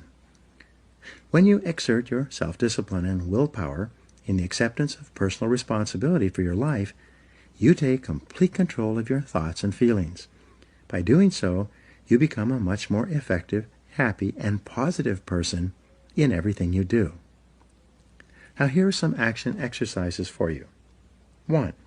Resolve today to accept 100% responsibility for everything you are and for everything you become. Never complain, never explain.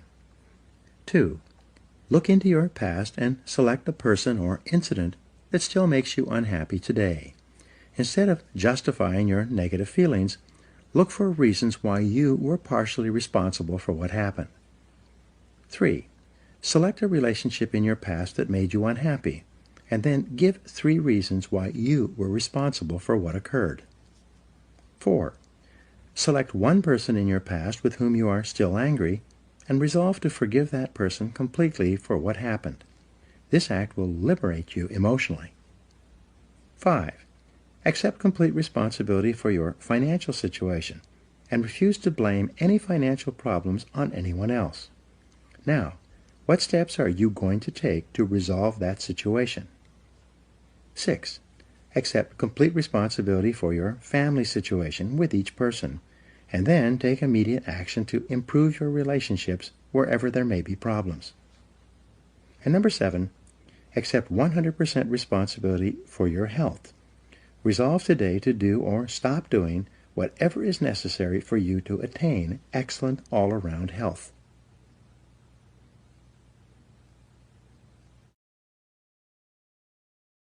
Chapter 4.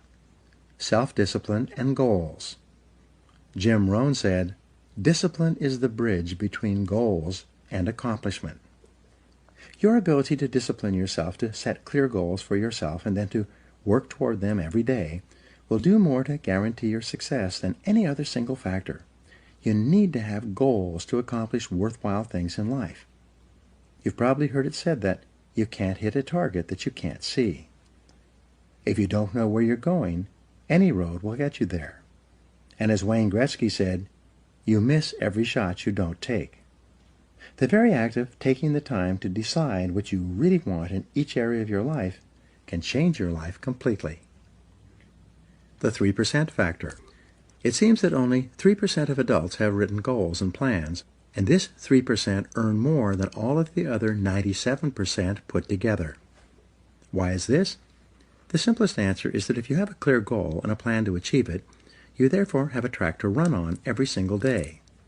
Instead of being sidetracked by distractions and diversions, getting lost or going astray, more and more of your time is focused in a straight line, from where you are to where you want to go. This is why people with goals accomplish so much more than people without them. The tragedy is that most people think that they already have goals, but what they really have are hopes and wishes. However, hope is not a strategy for success, and a wish has been defined as a goal with no energy behind it. Goals that are not written down and developed into plans are like bullets without powder in the cartridge. People with unwritten goals go through life shooting blanks. Because they think they already have goals, they never engage in the hard, disciplined effort of goal setting. And this is the master skill of success. Multiply your chances of success. In 2006, USA Today reported a study in which researchers selected a large number of people who had made New Year's resolutions. They then divided these people into two categories: those who had set New Year's resolutions and written them down, and those who had set New Year's resolutions but had not written them down. 12 months later, they followed up on the respondents in this study, and what they found was astonishing. Of the people who had set New Year's resolutions but had not written them down, only 4% had actually followed through on their resolutions.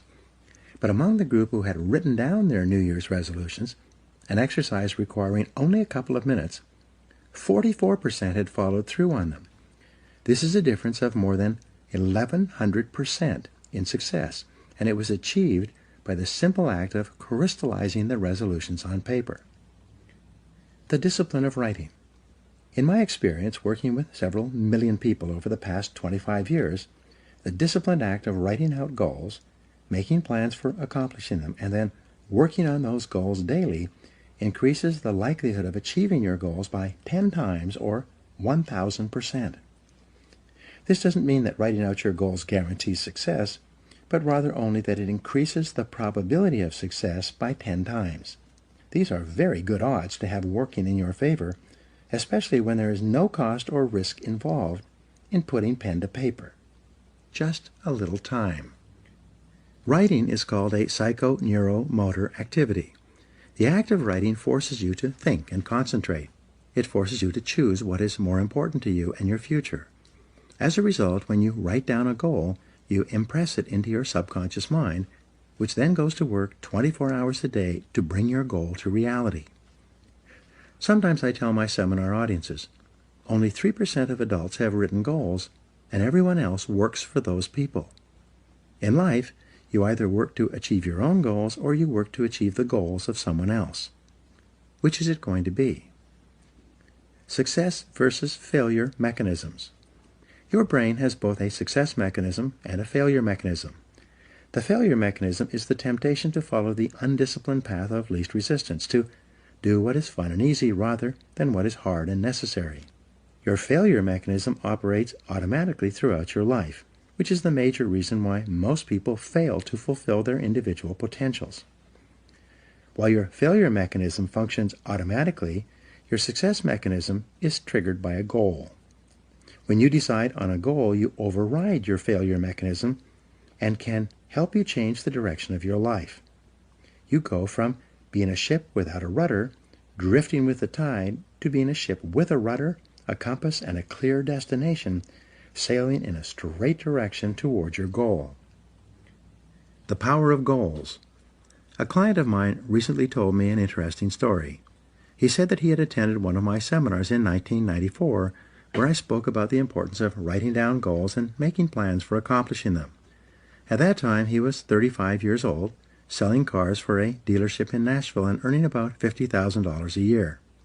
He told me that that day changed his life. He began writing out his goals and plans and working on them daily. 12 years later, he was earning more than $1 million a year and was the president of a fast-growing company that sells services to some of the biggest companies in the country. He told me that he could not imagine what his life would have been like if he had not taken out a piece of paper and written down the goals he wanted to achieve in the years ahead. Take control of your life. Aristotle wrote that human beings are teleological organisms, which simply means that we are purpose-driven. Therefore, you only feel happy and in control of your life when you have a clear goal that you are working toward each day. This also means that this ability to become a lifelong goal setter is one of the most important disciplines you will ever develop. In nature, the homing pigeon is a remarkable bird. It has an uncanny instinct that enables it to fly back to its home roost, no matter how far away it starts or in what direction it must go. You can take a homing pigeon out of its roost, put it in a cage, put the cage in a box, cover the box with a blanket, and put the covered box in the back of a pickup truck. You could then drive 1,000 miles in any direction, open up the truck, take out the box, take off the blanket, open the cage, and throw the homing pigeon up into the air. The homing pigeon will circle 3 times, get its bearings, and then fly straight back to its home roost. This is the only creature on earth that has this ability, except for human beings, except for you. You also have this remarkable homing ability within your own brain, but with one special difference. The homing pigeon seems to know instinctively exactly where its home roost is located. It then has the ability to fly directly back to that roost. In contrast, when human beings program a goal into their minds, they can then set out without having any idea where they will go or how they will achieve that goal. But by some miracle, they will begin to move unerringly toward that goal, and the goal will begin to move toward them. Still, many people are hesitant to set goals. They say, I want to be financially independent, but I have no idea how I'm going to get there. As a result, they don't even set financial success as a goal. But the good news is that you don't need to know how to get there. You just need to be clear about what you want to accomplish, and the goal-striving mechanism in your brain will guide you unerringly to your destination. For example, you can decide that you are going to find your ideal job, in which you work for and with people you like and respect, and do work that is both challenging and enjoyable. You take some time to write down an exact description of what your ideal job and workplace would look like, and then you go out into the job market and begin searching. After a series of interviews, you will often walk into the right place at the right time and find yourself in exactly the right job. Almost everyone has had this experience at one time or another. You can have it by design rather than by chance, simply by developing absolute clarity about what you really want. The 7-step method to achieving your goals. There are 7 simple steps that you can follow to set and achieve your goals faster.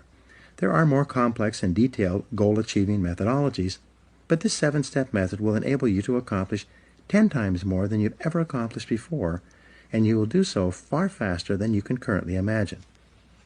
Step 1. Decide exactly what you want. Be specific. If you want to increase your income, decide on a specific amount of money rather than to just make more money. Step 2. Write it down. A goal that is not in writing is like cigarette smoke. It drifts away and disappears. It is vague and insubstantial. It has no force, effect, or power. But a written goal becomes something that you can see, touch, read, and modify if necessary. Step 3. Set a deadline for your goal. Pick a reasonable time period and write down the date when you want to achieve it. If it's a big enough goal, set a final deadline and then set sub-deadlines or interim steps between where you are today and where you want to be in the future. A deadline serves as a forcing system in your brain. Just as you often get more done when you're under the pressure of a specific deadline, your subconscious mind works faster and more efficiently when you have decided that you want to achieve a goal by a specific time. The rule is, there are no unrealistic goals, there are only unrealistic deadlines. What do you do if you don't achieve your goal by your deadline? Simple. You set another deadline.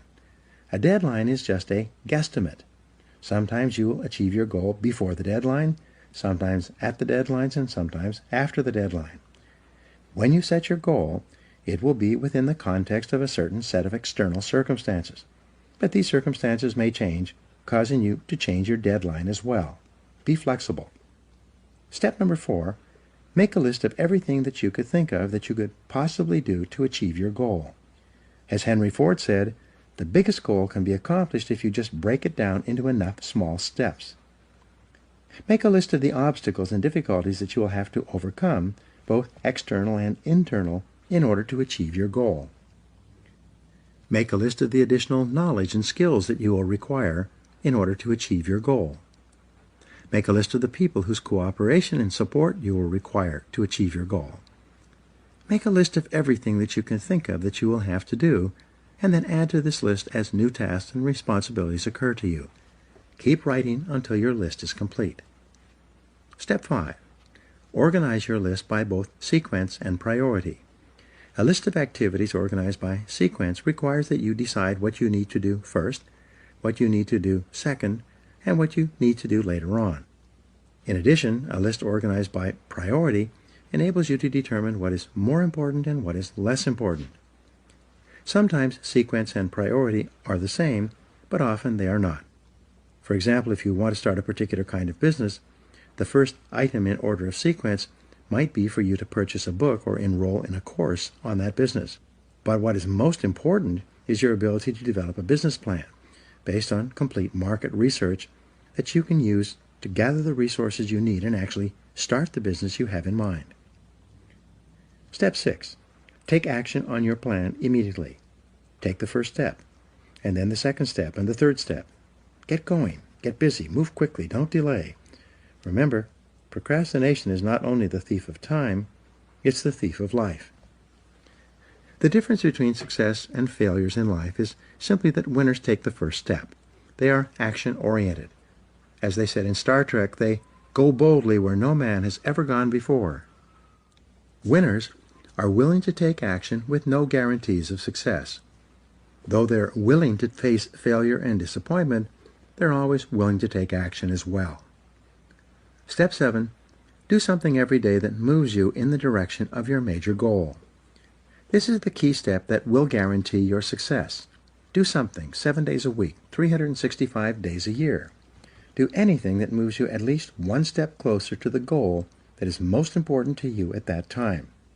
When you do something every day that moves you in the direction of your goal, you develop momentum. This momentum, this sense of forward motion, motivates, inspires, and energizes you. As you develop momentum, you'll find it increasingly easy to take more steps towards your goal. In no time at all, you will have developed the discipline of setting and achieving your goals. It will soon become easy and automatic. You will soon develop a habit and the discipline of working toward your goals all the time. The 10-goal exercise. This is one of the most powerful goal-achieving methods I have ever discovered. I teach it all over the world, and I practice it myself almost every day. Here's how it works. Take out a clean sheet of paper. At the top of the page, write the word goals and today's date. Then, discipline yourself to write down 10 goals that you'd like to accomplish in the next 12 months. Write down financial, family goals, and fitness goals, as well as goals for personal possessions like a house or a car. Don't worry for the moment about how you're going to achieve these goals. Just write them down as quickly as you can. You can write as many as 15 goals if you like, but this exercise requires that you write down a minimum of 10 within 3 to 5 minutes. Select one goal. Once you've written out your 10 goals, imagine for the moment that you can achieve all the goals on your list if you wanted them long enough and hard enough. Also imagine that you have a magic wand that you can wave that will enable you to achieve any one goal on your list within 24 hours. If you could achieve any one goal on your list within 24 hours, which one would have the greatest positive impact on your life right now? Which one goal would change or improve your life more than anything else? Which one goal, if you were to achieve it, would help you to achieve more of your other goals than anything else? Whatever your answer to this question, put a circle around this goal and then write it at the top of a clean sheet of paper. This goal then becomes your major, definite purpose. It becomes your focal point and the organizing principle of your future activities. Make a plan. Once you've written out this goal clearly and specifically and made it measurable, set a deadline on your goal. Your subconscious mind needs a deadline so that it can focus and concentrate all your mental powers on goal attainment. Make a list of everything that you could think of that you could do to achieve your goal. Organize this list by sequence and priority. Select the most important or logical next step in your plan and take action on it immediately. Take the first step. Do something. Do anything. Resolve to work on this goal every single day until it's achieved. From this moment forward, as far as you are concerned, failure is not an option. Once you've decided that this one goal can have the greatest positive impact on your life, and you've set it as your major definite purpose, resolve that you will work toward this goal as hard as you can, as long as you can, and that you will never give up until it's achieved. This decision alone can change your life. Use mindstorming to get started. Here's another technique that you can use to dramatically increase the likelihood that you will achieve your most important goal. This is the most powerful creative thinking technique I've ever seen. More people have become wealthy using this method than any other way. Take another clean sheet of paper. Write out your major definite purpose, your number one goal, at the top of the page in the form of a question. Then, discipline yourself to write a minimum of 20 answers to the question. For example, if your goal is to earn a certain amount of money by a certain date, you would write the question, how can I earn this amount of money by this specific date? You then discipline yourself to generate 20 answers to your question. This exercise of mindstorming will activate your mind, unleash your creativity, and give you ideas that you may have never thought of before. The first 3 to 5 answers will be easy. The next 5 will be difficult, and the last 10 answers will be harder than you can imagine, at least the first time you do this exercise. Nonetheless, you must exert your discipline and willpower to persist until you have written down at least 20 answers. Once you've generated 20 answers, look over your list and select one of those answers to take action on immediately. It seems that when you take action on a single idea on your list, it triggers more ideas and motivates you to take action on even more of these answers. The great law of cause and effect. The most important application of the law of cause and effect is that thoughts are causes and conditions are effects. Your thoughts create the conditions of your life. When you change your thinking, you change your life. Your outer world becomes a mirror image reflection of your inner world. Perhaps the greatest discovery in the history of thought is that you become what you think about most of the time. Moreover, the teacher John Boyle said, whatever you can think about on a continuing basis, you can have. Napoleon Hill, author of the success classic Think and Grow Rich, which was first published in 1939 and is still selling today, said, whatever the mind of man can conceive and believe, it can achieve. When you think about your goal continually and work on it every day, more and more of your mental resources will be concentrated on moving you toward that goal and moving your goal toward you. The discipline of daily goal setting will make you a powerful, purposeful, and irresistible person. You'll develop self-esteem, self-confidence, and self-respect. As you feel yourself moving toward your goals faster and faster, you will ultimately become unstoppable. In the next chapter, I'll explain how the use of self-discipline to develop personal excellence is the most powerful step you can take to achieve all your material and emotional goals. Now here are some action exercises for you. 1. Resolve today to switch on your success mechanism and unlock your goal-achieving mechanism by deciding exactly what you really want in life. 2. Make a list of 10 goals that you want to achieve in the foreseeable future. Write them down in the present tense as if you had already achieved them. 3. Select the one goal that could have the greatest positive impact on your life if you were to achieve it, and write it down at the top of another piece of paper. 4. Make a list of everything that you could do to achieve this goal, organize it by sequence and priority, and then take action on it immediately. Number 5. Practice mindstorming by writing out 20 ideas that could help you to achieve your most important goal, and then take action on at least one of these ideas. 6. Resolve to do something every day, 7 days a week, to achieve your most important goal until you are successful. And number 7, continually remind yourself that failure is not an option. No matter what, resolve to persist until you succeed.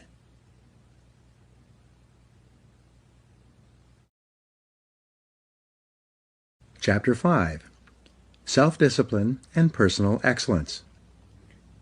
Aristotle wrote, "We are what we repeatedly do. Excellence, therefore, is not an act, but a habit." You are your most valuable asset. Your life, your potential, and your possibilities are the most precious things you have. Thus, your great goal in life should be to fulfill that potential and become everything you are capable of becoming. Your ability to learn, grow, and fulfill your potential is unlimited. Today, people are graduating from high school and college in their 70s, learning new subjects and developing new capabilities.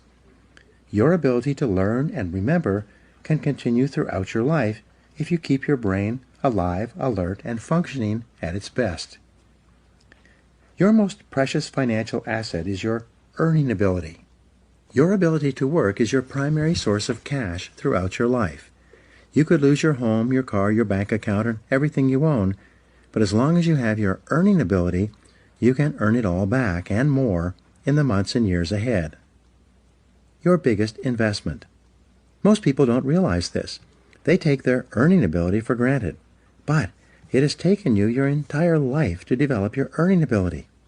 Every bit of education, experience, and hard work that you have invested in learning your craft and developing your skills has gone into building this asset. Your earning ability is very much like a muscle. It can increase in strength and power year by year as the result of regular exercise. Likewise, the opposite is true too.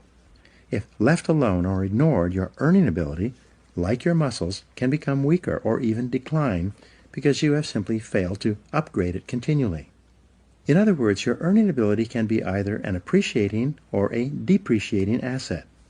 An appreciating asset is something that grows in value and cash flow every year as a result of continual investment and improvement. A depreciating asset, on the other hand, is something that loses value over time and finally reaches the point at which it is written off, being of little or no further value. The choice is yours as to whether your earning ability is increasing or decreasing month by month and year by year.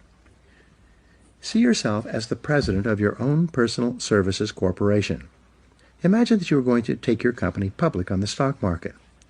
Would you recommend your company as a growth stock, continually increasing its value and earning ability each year?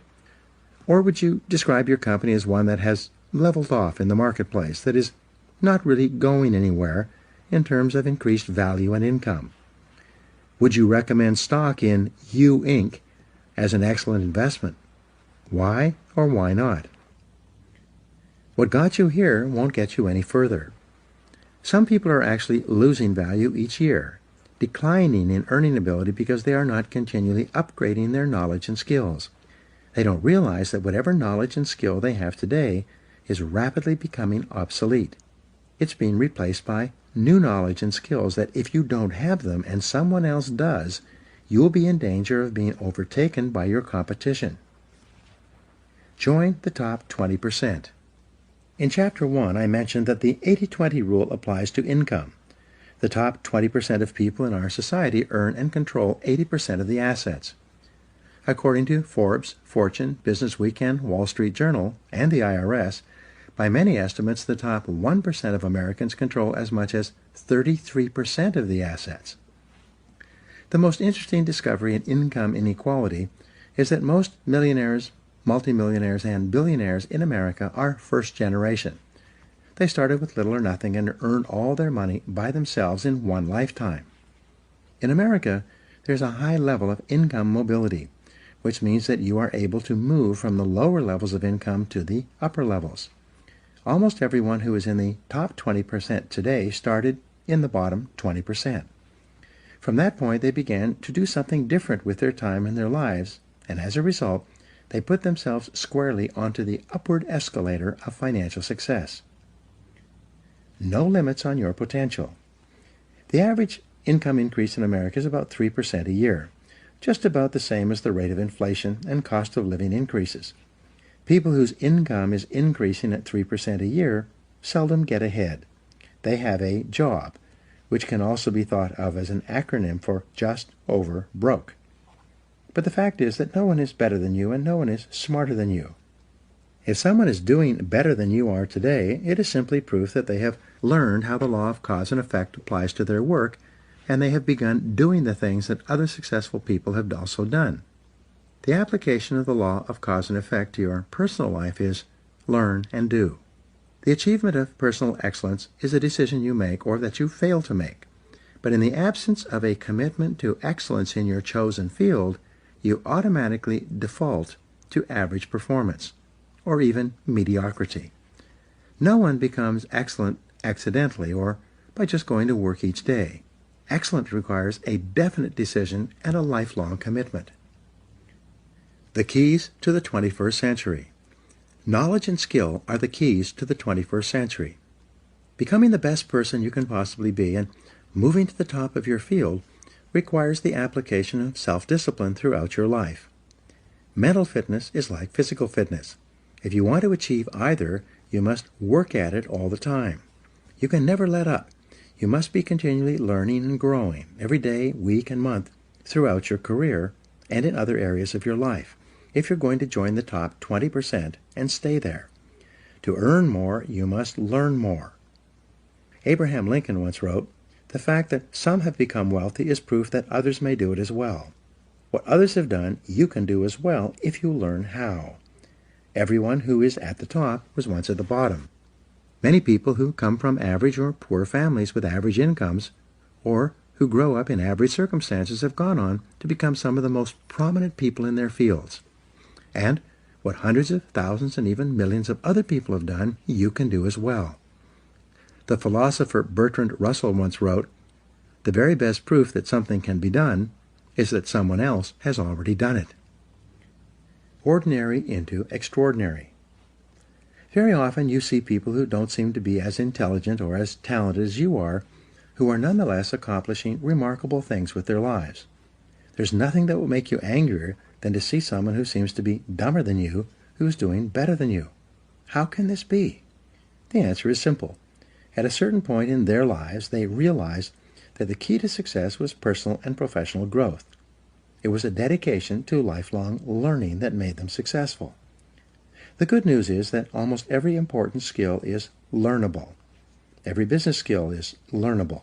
Everyone who is proficient in any area of business was at one time completely ignorant in that area. Every sales skill is learnable. Every top salesperson was once a beginning salesperson and unable to make a call or close a sale. All money-making skills are learnable as well. Almost every wealthy person was once poor. You can learn anything you need to learn to achieve any goal you can set for yourself. Make a decision. The starting point of your moving upward and onward toward becoming one of the most competent, most respected, and highest paid people in your field is simple. Make a decision.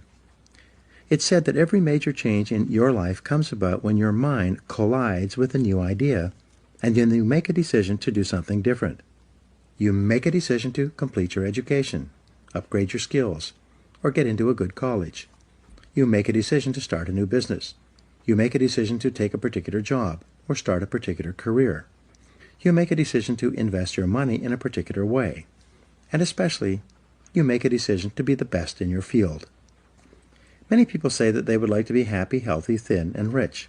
But, as discussed in Chapter 4, wishing and hoping is not enough.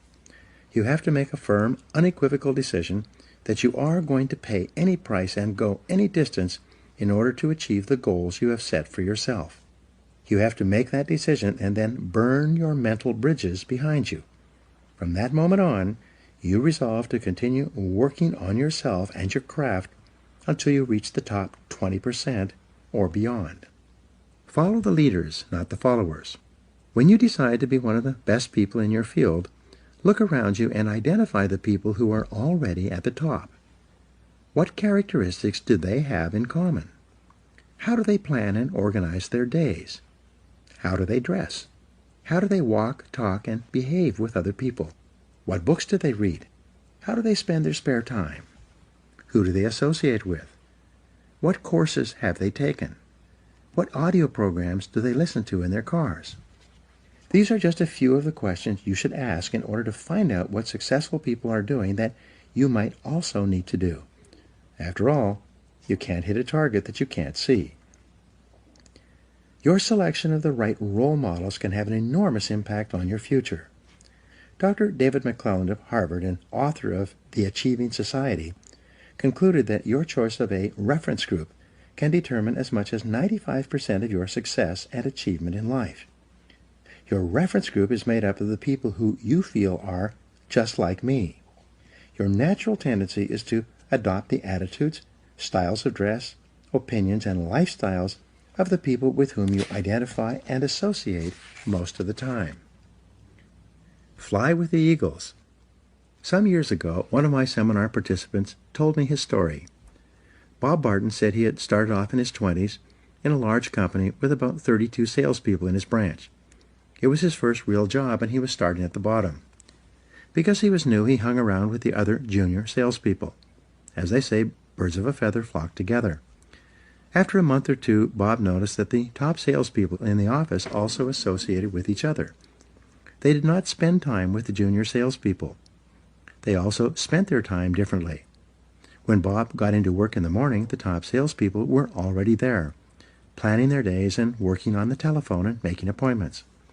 Bob also noticed that the junior salespeople would come in later, drink coffee, read the newspaper, and make excuses for not making sales calls. Bob decided that he was going to pattern himself after the top salespeople in the office.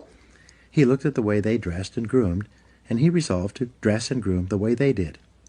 Each morning he would stand in front of his mirror and ask himself, "Do I look like one of the top salespeople in my office?" If the answer was no, he would go back and change his clothes until he felt that he looked as good as the best people. He began to come into the office and organize his day before 8:30 a.m. so that he was ready to make calls as soon as his customers were available to see him. One day, Bob asked one of the top salespeople if he could recommend a book or audio program that would help him. It turns out that top people are always willing to help other people improve. When he got the recommendation, Bob immediately went out and got the book and sent away for the audio program. He read the book and listened to the program, and then reported back to the top salesman. The top salesman gave him some more advice on things to read and listen to, all of which Bob followed.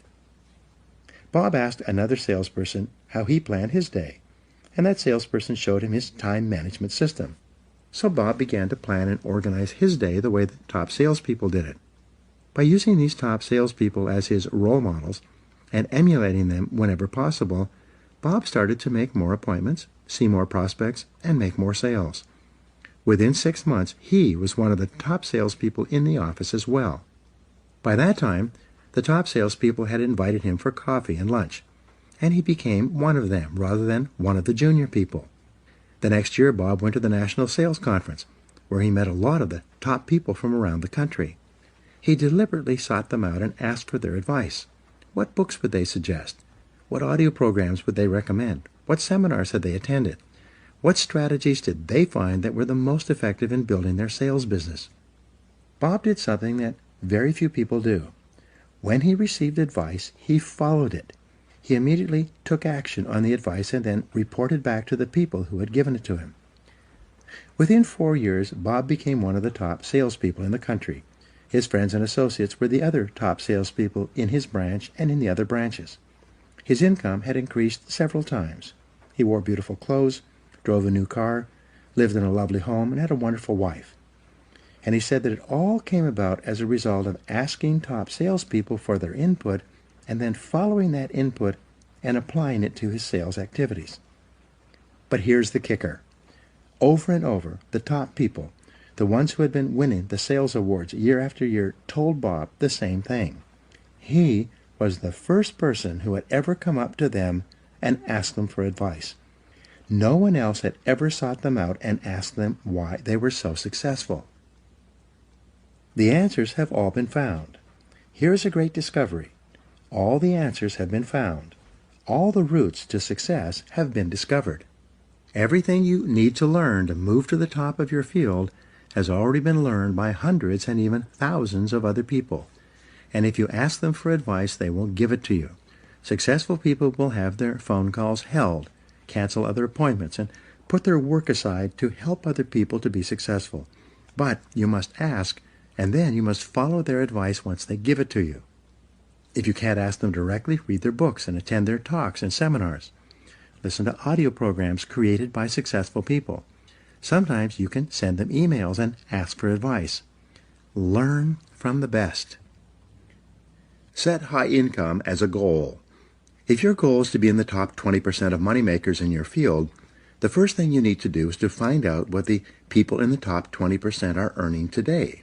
This information is available. Just ask around. Check industry statistics. Go on to Google. You can find this information if you look for it.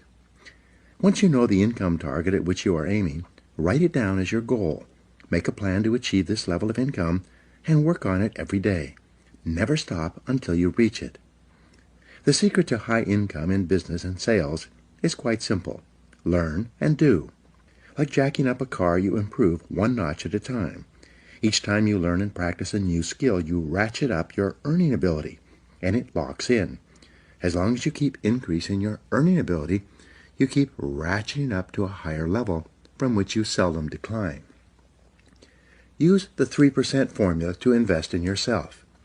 To guarantee your lifelong success, make a decision today to invest 3% of your income back into yourself. This seems to be the magic number for lifelong learning. According to the American Society for Training and Development, this is the percentage that the most profitable 20% of companies in every industry invest in the training and development of their staff. Decide today to invest 3% of your income into yourself in order to make yourself an appreciating asset, to continually increase your earning ability. If your annual income goal is $50,000, resolve to invest 3% of that amount, or $1,500, back into yourself each year to maintain and upgrade your knowledge and skills.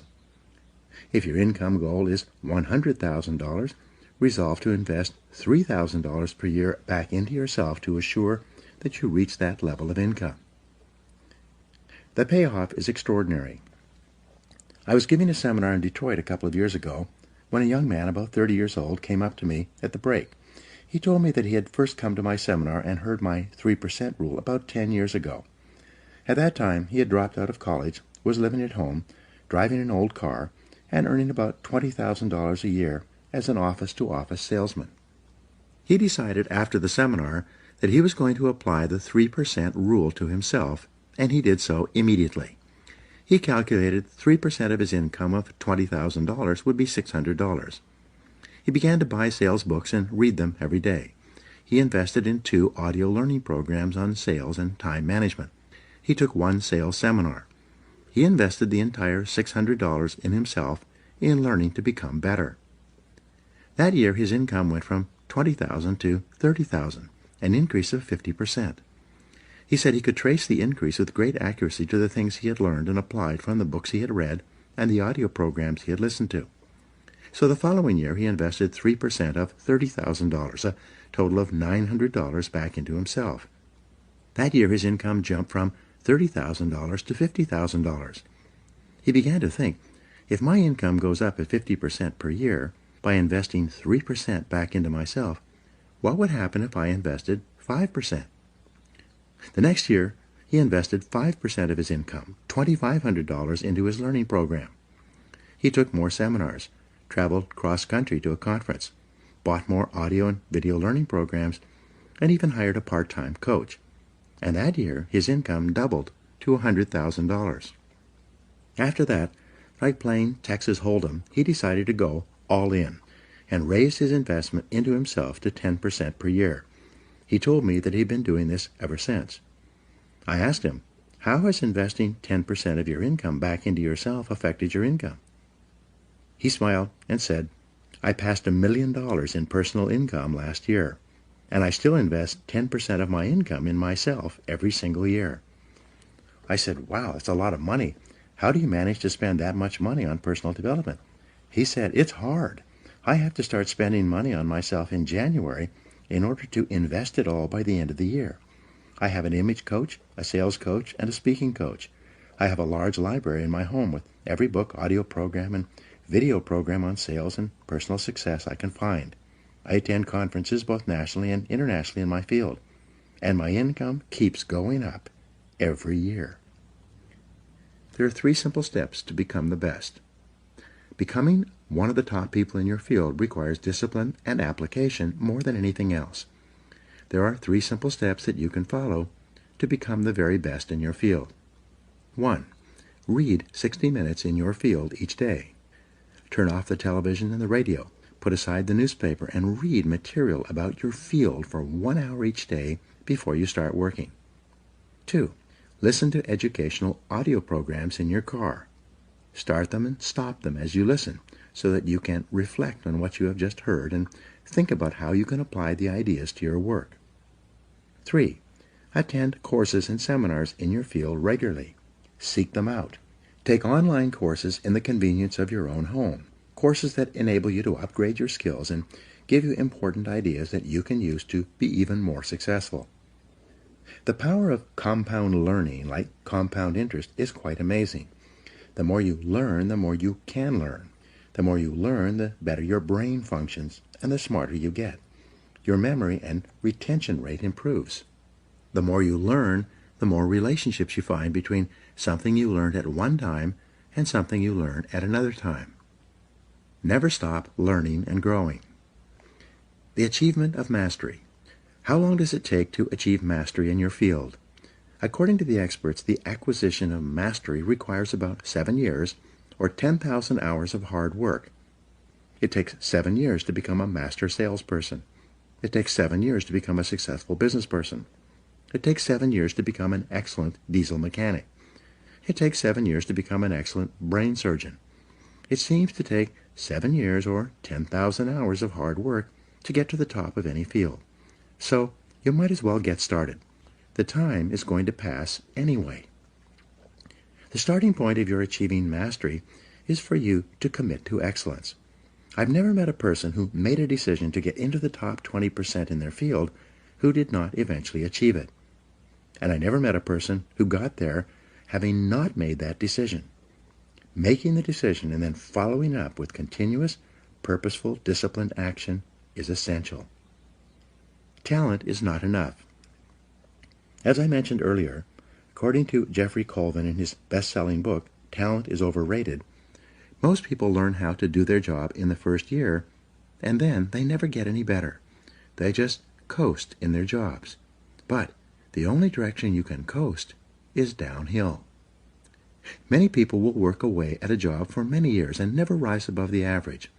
They will do their job from 8 to 5, but they never lift a finger to upgrade their skills. They will not invest any time learning their craft unless their company pays for the extra training and gives them the time off to take it. The average person does only an average job, and as a result he earns an average income and worries about money all his life. He never realizes that often there is only a thin veil that separates the average person from the excellent person. The fact is that if you're not getting better, you're getting worse. No one stays in the same place for long. 2 hours each day will get you to the top.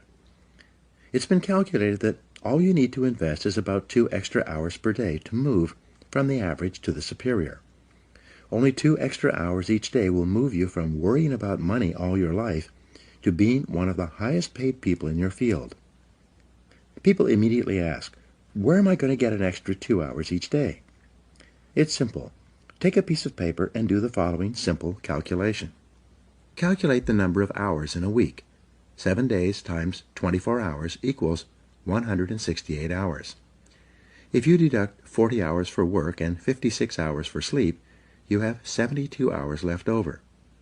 If you deduct 3 hours per day, 21 hours, for getting ready for and traveling to and from work, that leaves you 51 hours of spare time to do with as you please. If you invest 2 hours per day back into yourself, 14 hours per week, you still have 37 hours left over. That's an average of more than 5 hours per day of free time. All you need to do is devote 2 hours each day to move you from average performance to superior performance at whatever you choose to do. Form the habit of continuous learning. The best news is that when you begin reading in personal or professional development literature, listening to audio programs in your car, taking additional courses, and upgrading your skills in the evenings and on the weekends rather than watching television, you soon get into the habit of continuous learning. In no time at all, it will become automatic and easy for you to learn, grow, and upgrade your skills every day and every week. The average adult watches about 5 hours of television each day. For some people, it is 7 or 8 hours. They turn on the television first thing in the morning and watch it until they leave for work. They turn it back on as soon as they get home from work. They then watch television until 11 or 12 o'clock at night, going to bed without enough time to get a good night's sleep. They then get up in the morning, drink coffee, and watch television for as long as they can before they go off to work once more. You can be rich or poor. It's your decision.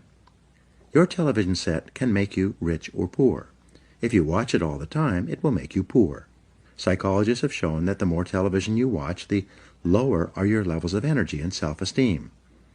At an unconscious level, you don't like or respect yourself as much if you sit there hour after hour watching television. People who watch too much television also gain weight and become physically unfit from sitting around too much. Your television can also make you rich, but only if you turn it off. When you turn off your television, you free up time that you can then use to invest in becoming a better, smarter, or more competent person.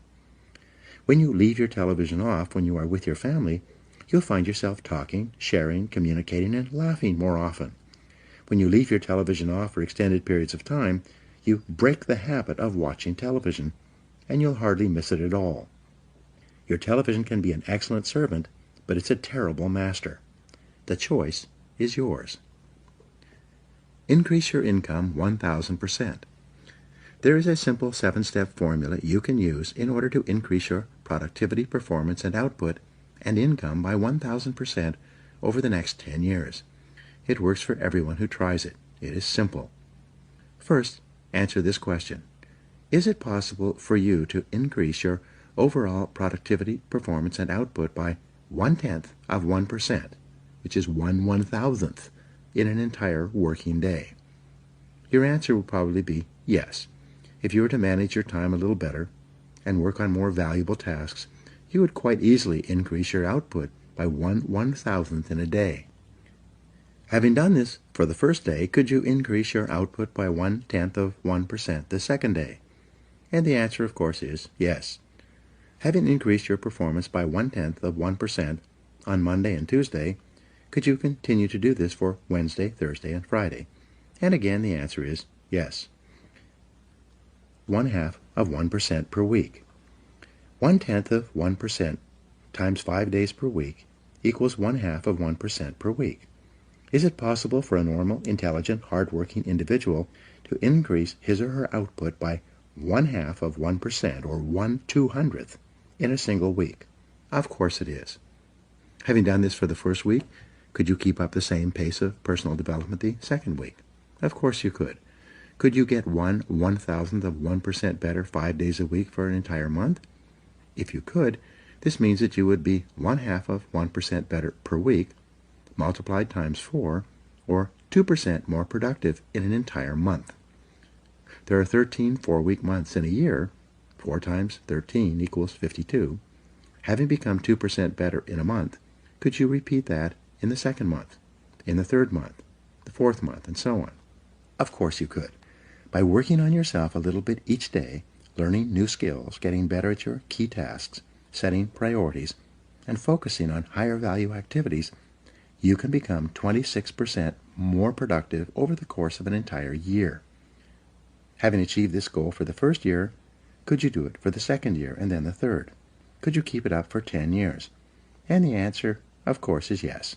And the best news is that when you continue to work on yourself, it becomes easier and easier for you to get better and better as the weeks and months go by. By the law of accumulation, or the law of incremental improvement, by the end of 12 months you would be 26% better.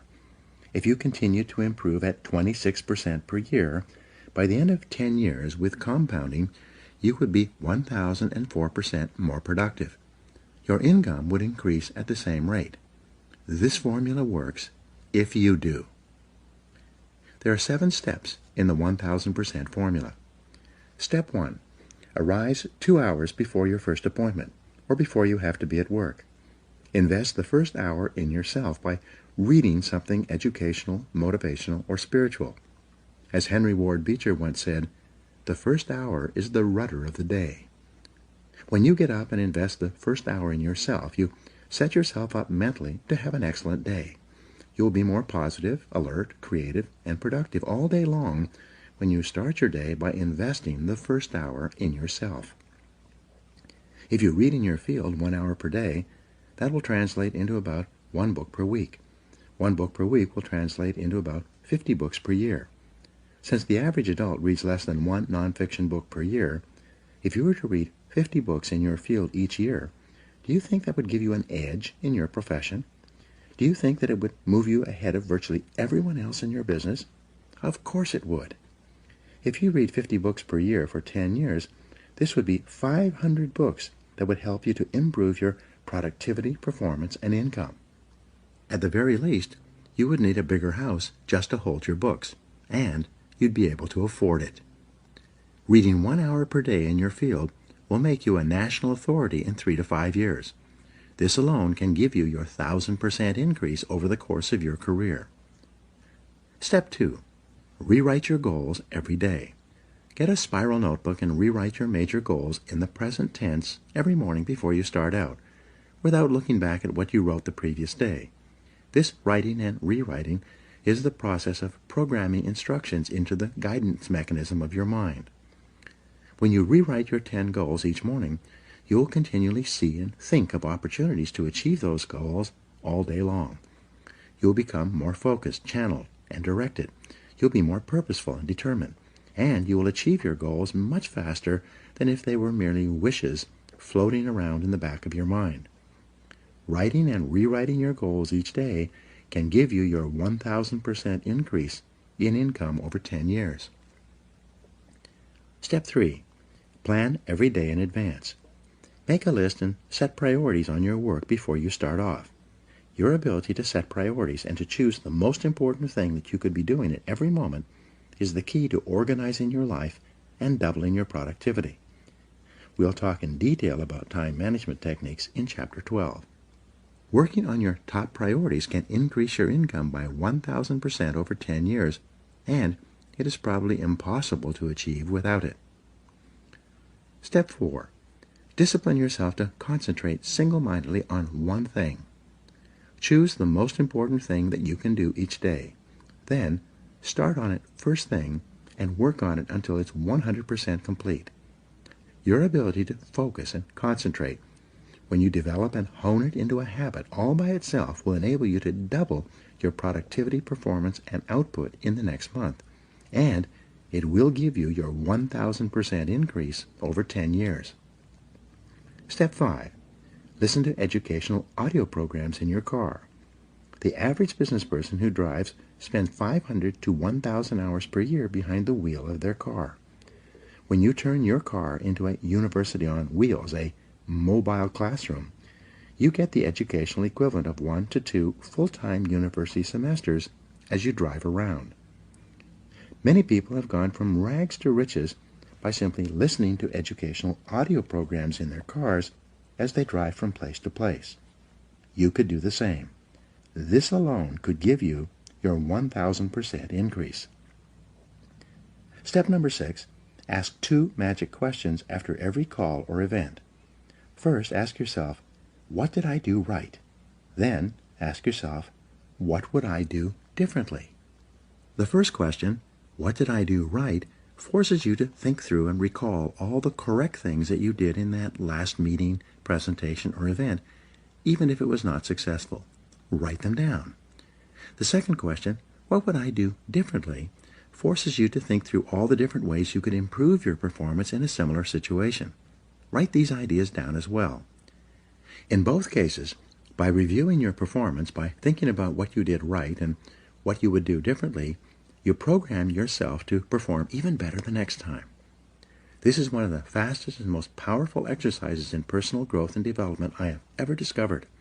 This process dramatically speeds up the rate at which you move into the top 20%. Step 7. Treat every person you meet like a $1 million customer. Treat each person you meet and work with, both at home and in the office, as though he or she is the most important person in the world. When you treat people as if they are valuable and important, they will return the favor by treating you as if you are valuable and important as well.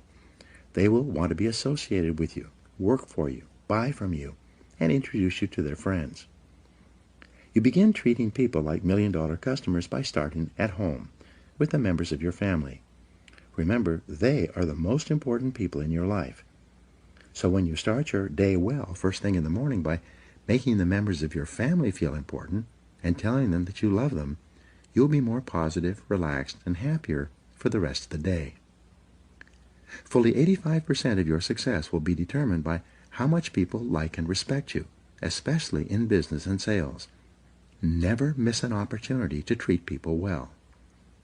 When you practice these 7 steps each day for a month, you will see changes and improvements in your life, work, and income that will astonish you.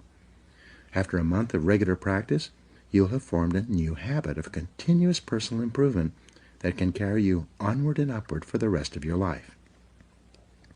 Be the best. Lifelong personal development and the commitment to personal excellence requires tremendous dedication, discipline, and willpower.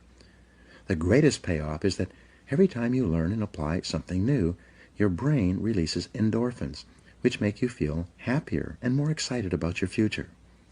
Every time you learn and apply something new, you'll have a greater sense of personal power. Your self-esteem, self-respect, and personal pride will increase. You'll feel very much in control of your earning ability, which is one of the most important parts of your life. In the next chapter, we'll talk about the importance of courage, of overcoming the fears and doubts that hold most people back. It is often the case that we know what we need to do, but we lack the courage to take the risks that accompany trying anything new. Instead, we make excuses for inaction.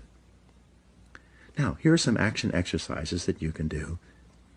Number 1, make a decision today to invest in yourself and getting better, as if your future depends on it, because it does.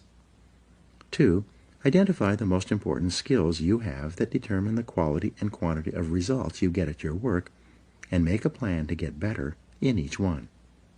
3, if you could wave a magic wand and become absolutely excellent in any one skill, which one skill would have the greatest impact on your earning ability? Whatever your answer, set that skill as a goal, make a plan, and work on it every day. 4, set excellent performance in your work as a goal, and then determine exactly what you will need to do every day to join the top 20% or better in your field. 5, look ahead 3 to 5 years and determine the new knowledge and skills you will need in order to lead your field in the future. Then start acquiring them today. 6, select the top person in your field, the one you admire most, and use him or her as a role model for your own development. And 7, commit yourself today to lifelong learning, and never let a day go by without getting better in some area.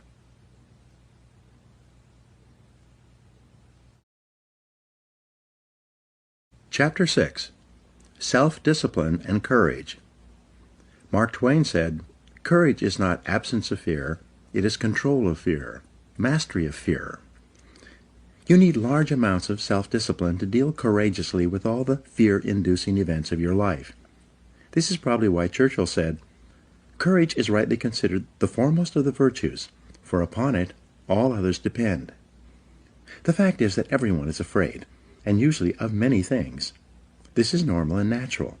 Often, fear is necessary to preserve life, prevent injury, and guard against financial mistakes. So, if everyone is afraid, what is the difference between the brave person and the coward? The only difference is that the brave person disciplines himself to confront, deal with, and act in spite of the fear. In contrast, the coward allows himself to be dominated and controlled by the fear. Someone once said that, with regard to warfare, although it applies to any situation, the difference between the hero and the coward is that the hero sticks in there 5 minutes longer. Fortunately, all fears are learned. No one is born with fears.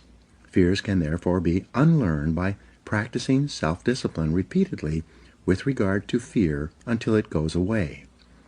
The most common fears that we experience, which often sabotage all hopes for success, are the fears of failure, poverty, and loss of money. These fears cause people to avoid risk of any kind and to reject opportunity when it's presented to them. They're so afraid of failure that they're almost paralyzed when it comes to taking any chances at all. There are many other fears that interfere with our happiness. People fear the loss of love or the loss of their jobs and their financial security. People fear embarrassment or ridicule. People fear rejection and criticism of any kind. People fear the loss of respect or esteem of others. These and many other fears hold us back throughout life. Fear paralyzes action. The most common reaction in a fear situation is the attitude of, "I can't."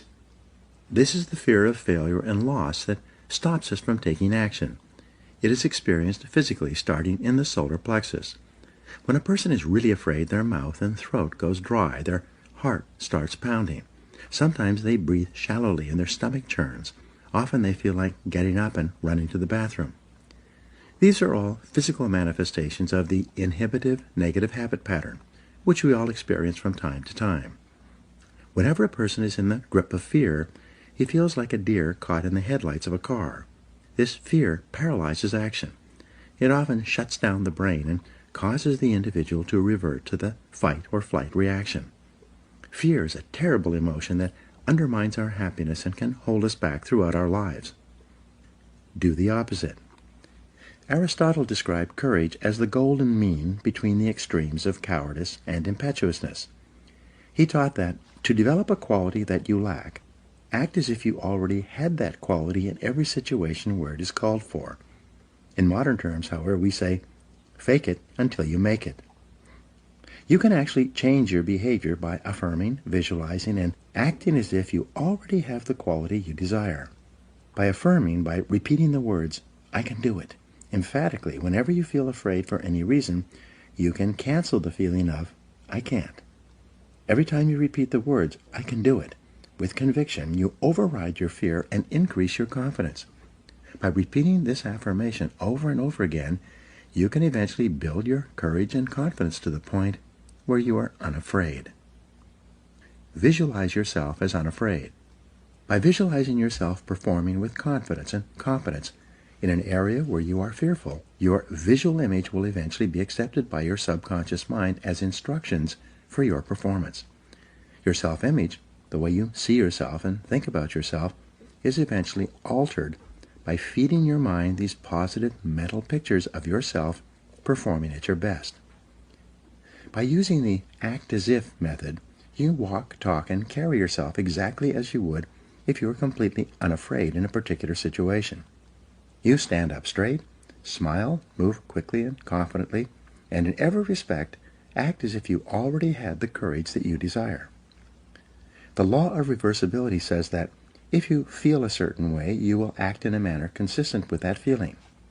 But if you act in a manner consistent with that feeling, even if you don't feel it, the law of reversibility will create the feeling that is consistent with your actions. This is one of the greatest breakthroughs in success psychology. You develop the courage you desire by disciplining yourself repeatedly to do the thing you fear until that fear eventually disappears. And it will. Blow away the fear. When I work with sales organizations, they often ask me how to help a salesperson break out of a sales slump, especially in a tough economy. I give them a simple formula that is guaranteed to work every single time. It is called the 100-call method. In practicing this method, I instruct the salesperson to go out and call on 100 prospects as fast as he can without caring at all whether or not he makes a sale.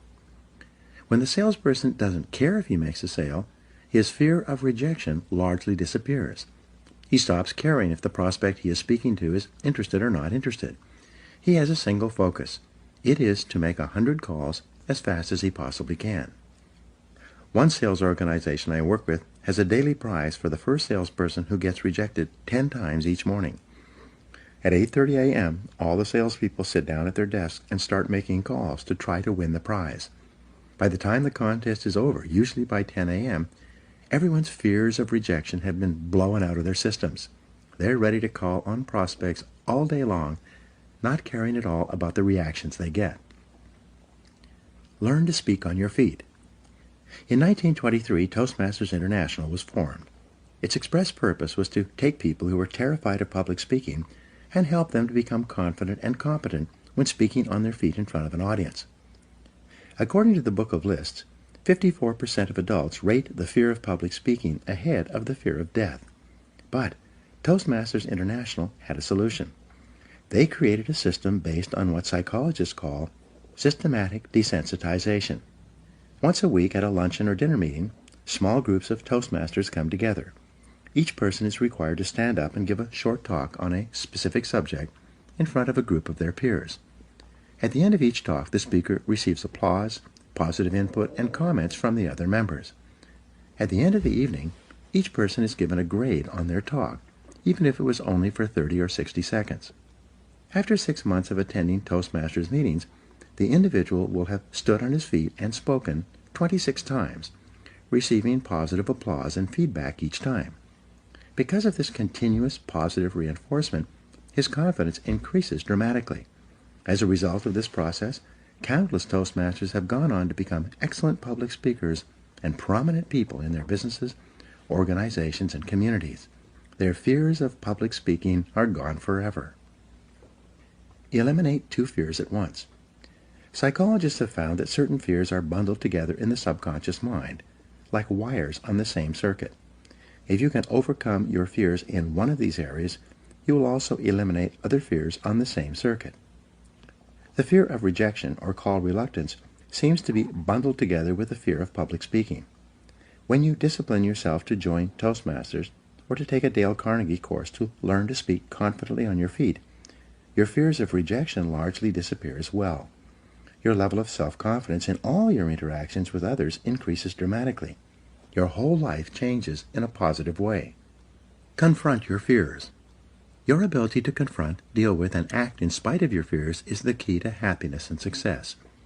One of the best exercises you can practice is to identify a person or situation in your life of which you are afraid and resolve to deal with that fear situation immediately.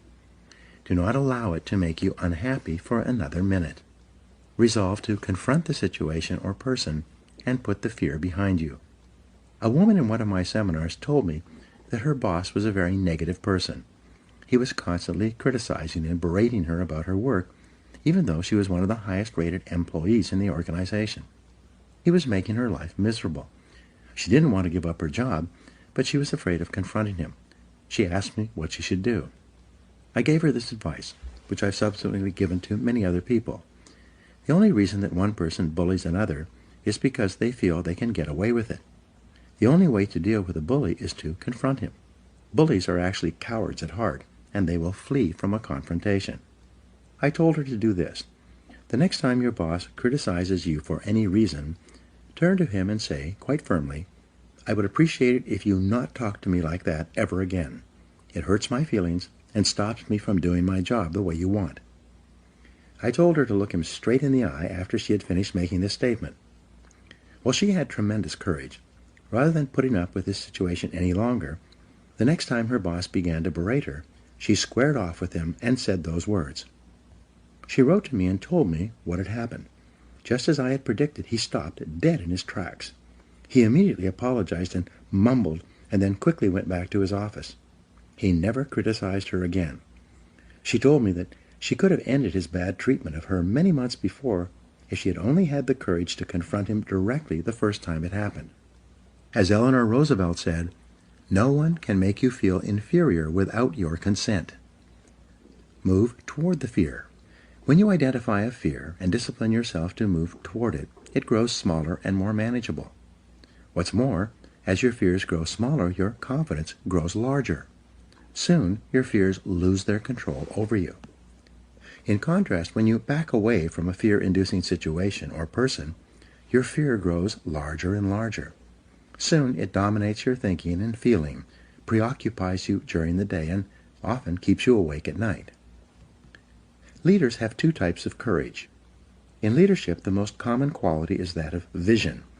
Leaders have a clear vision of where they want to take their organizations. Leaders also have a clear vision of where they want to be sometime in the future in their personal lives. The second most common quality of leaders is that of courage. Leaders have the courage to do whatever is necessary to fulfill their vision. They lead from the front and dare to go forward. There are two types of courage that you need. First, you need the courage to launch, to take action, to take a leap of faith. You need the courage to go all in, without any guarantee of success and with a high possibility of failure, at least in the short term. The major feeling that holds most people back is that, in spite of all their best intentions, they don't have the courage to take the first step. The second type of courage that you need is called courageous patience. This is the ability to hang in there and continue working and fighting after you've gone all in and before you have yet seen any results or rewards. Many people can muster up the courage to take action toward a new goal, but when they see no immediate result, they immediately lose heart and pull back to safety and security. They don't have staying power. Deal with the fear directly. The only way to deal with a fear is to address it head on. Remind yourself that denial is not a river in Egypt. The natural tendency of many people is to deny that they have a problem caused by a fear of some kind. They're afraid of confronting it. In turn, it becomes a major source of stress, unhappiness, and psychosomatic illness. Be willing to deal with the situation or person directly. As Shakespeare said, take arms against a sea of troubles, and in so doing, end them. The companion of fear is worry. Like twin sisters, fear and worry go around together. Mark Twain once wrote, "I have worried about a lot of things in life, and most of them never happened." It's been estimated that 99% of the things that you worry about never happen. And most of the things that do happen so quickly that you didn't have time to worry about them in the first place. The disaster report. Whenever you're worried about something, fill out a disaster report on the situation. This will destroy your fear and worry almost instantly. This is often called the worry buster. The disaster report has 4 parts. First, define the worry situation clearly. What exactly are you worried about? Very often, when you take the time to be completely clear about the worry situation, a way to resolve that situation becomes immediately evident. Second, identify the worst possible thing that could happen if this worry situation were to take place. Would you lose your job? Would you lose your relationship? Would you lose your money? What's the worst thing that could possibly happen? Be clear about this. In many cases, you will see that should the worst occur, it would not ruin you. It might be inconvenient or uncomfortable, but you would eventually recover. You will find that it's probably not worth all the worry that you are devoting to it. The third step in the disaster report is to resolve to accept the worst possible outcome, should it occur. Say to yourself, well, if that happens, it won't kill me. I'll find a way to get along. Most of the stress of worry comes from denial, from not being willing to face the worst possible thing that could happen. But once you resolve to accept the worst, should it occur, all the worry and stress seems to disappear. Fourth, begin immediately to improve on the worst. Take every step that you possibly can to make sure that the worst possible outcome does not occur. Take action immediately. Do something. Get on with it. Act quickly. Get so busy making sure that the worst thing does not happen that you have no time to worry. The real antidote. In the final analysis, the only real cure for fear or worry is disciplined, purposeful action in the direction of your goals. Get so busy working on your goals or the solutions to your problems that you have no time to be afraid or to worry about anything. When you practice the self-discipline of courage and force yourself to face any fear-inducing situation in your life, your self-esteem goes up, your self-respect increases, and your sense of personal power grows. You eventually reach the point in life where you're not afraid of anything. Once you've developed the courage to step out in faith, you must then develop the self-discipline of persistence, which we'll talk about in the next chapter. Now, here are 7 action exercises for you. 1. Identify your 3 biggest fears in life right now. What are they? 2. Determine what you would do in each of these situations if you were guaranteed of complete success. What actions would you take? 3. What have you always wanted to do but been afraid to attempt? What would you do differently if you were guaranteed of success? 4. In what 3 areas of life and work do you most experience the fears of failure and loss? What steps could you take immediately to confront and eliminate those fears? 5. In what 3 areas of life do you most experience the fears of criticism, rejection, or embarrassment? How could you confront these fears and overcome them? 6. What 1 great goal would you set for yourself if you knew you could not fail? And 7. What would you do differently in life if you had $20 million in the bank, but only 10 years left to live?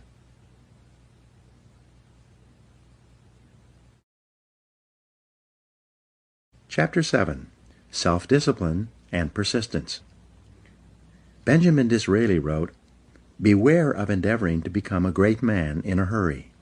1 such attempt in 10,000 may succeed. These are fearful odds." Persistence is self-discipline in action.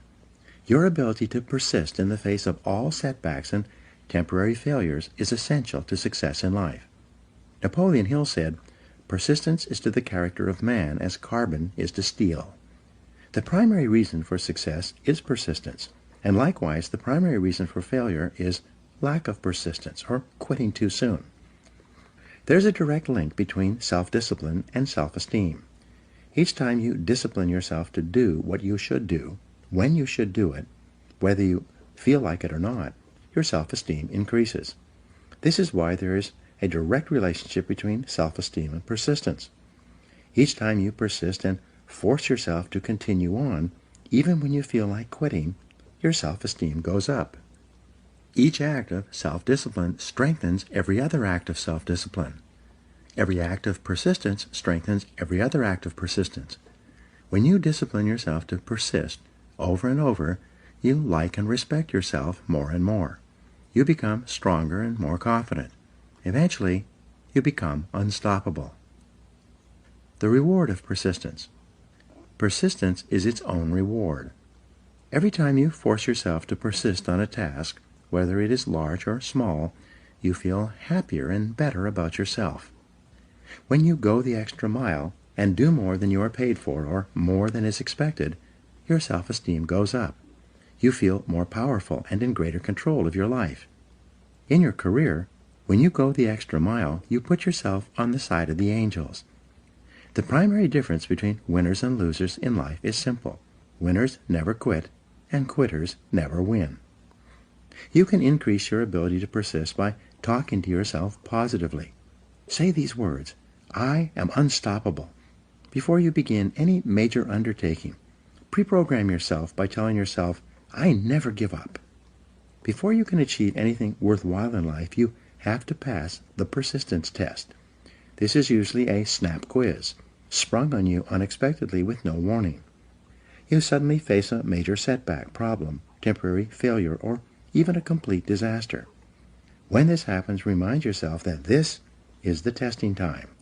This is when you demonstrate what you are really made of. This is when you show yourself and others the strength of your character and your true determination to succeed. Your ability to respond. Your ability to respond effectively to setbacks, your level of response ability, is the measure of your readiness to succeed. When you experience a major setback or problem, you will feel temporarily stunned. This feeling is very much like a punch in the emotional solar plexus. You'll be stopped for a few seconds or a few minutes. During this period, you'll often feel discouraged or experience self-pity. You will say, "Why me?" However, it is not how far you fall that counts, but rather how high you bounce. Your aim is to bounce back as quickly as possible. Resilience in the face of unexpected reversals is vital to long-term success. Remember the warrior's creed: "I will lay me down to bleed a while, and then rise and fight again." Don't be surprised, shocked, or set back when things go wrong. Your best laid plans will often fall apart. Instead, expect disappointments and setbacks as a part of life. Take a deep breath, pick up the pieces, and continue onward. Optimism gives you resilience. The most important quality you need for success and persistence is optimism. This is a boundless confidence in yourself and your ability to ultimately succeed. To remain optimistic, you must control and discipline your thinking when things go wrong. Refuse to feel sorry for yourself. Remember, you are not a victim. You are an adult, and you are in charge of your own life. You are doing what you have freely chosen to do. Setbacks come with the territory. They are merely speed bumps on the road to success. Refuse to blame others or make excuses. When you complain or blame other people, it just makes you feel and sound petty and small, and, what's worse, it takes away your personal power. Whenever you criticize or complain, it makes you feel weaker and reduces your ability to deal effectively with the situation. Instead, greet every setback by repeating, "I am responsible." Look for the reasons why you are responsible for what happened rather than trying to pass on the blame to other people. No excuses. Be proactive versus reactive. Resolve to focus on the solution and what can be done now rather than on what happened and who's to blame. Think in terms of the actions you can take to resolve the situation rather than what went wrong and who is to blame. To remain optimistic, look for the good in every situation. When you look for something good, you will always find something good. Furthermore, while you're looking for something good, because your conscious mind can only hold one thought at a time, you'll automatically become positive, optimistic, and back in full control.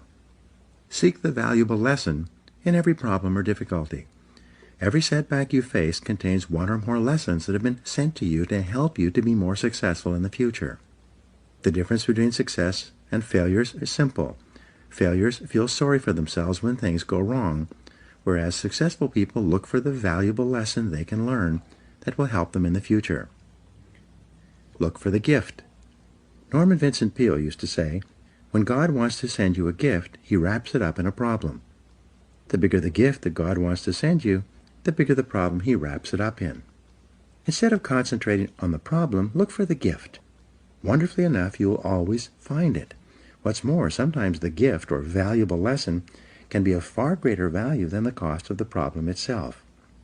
Sometimes one lesson that you learn in dealing with a problem can be the key to your long-term success. As Napoleon Hill wrote, "Within every problem or obstacle lies the seed of an equal or greater opportunity or benefit. Your job is to find it." Continually think of yourself as a strong, powerful, resolute person in the face of adversity. In World War I, a British general was described by his superiors.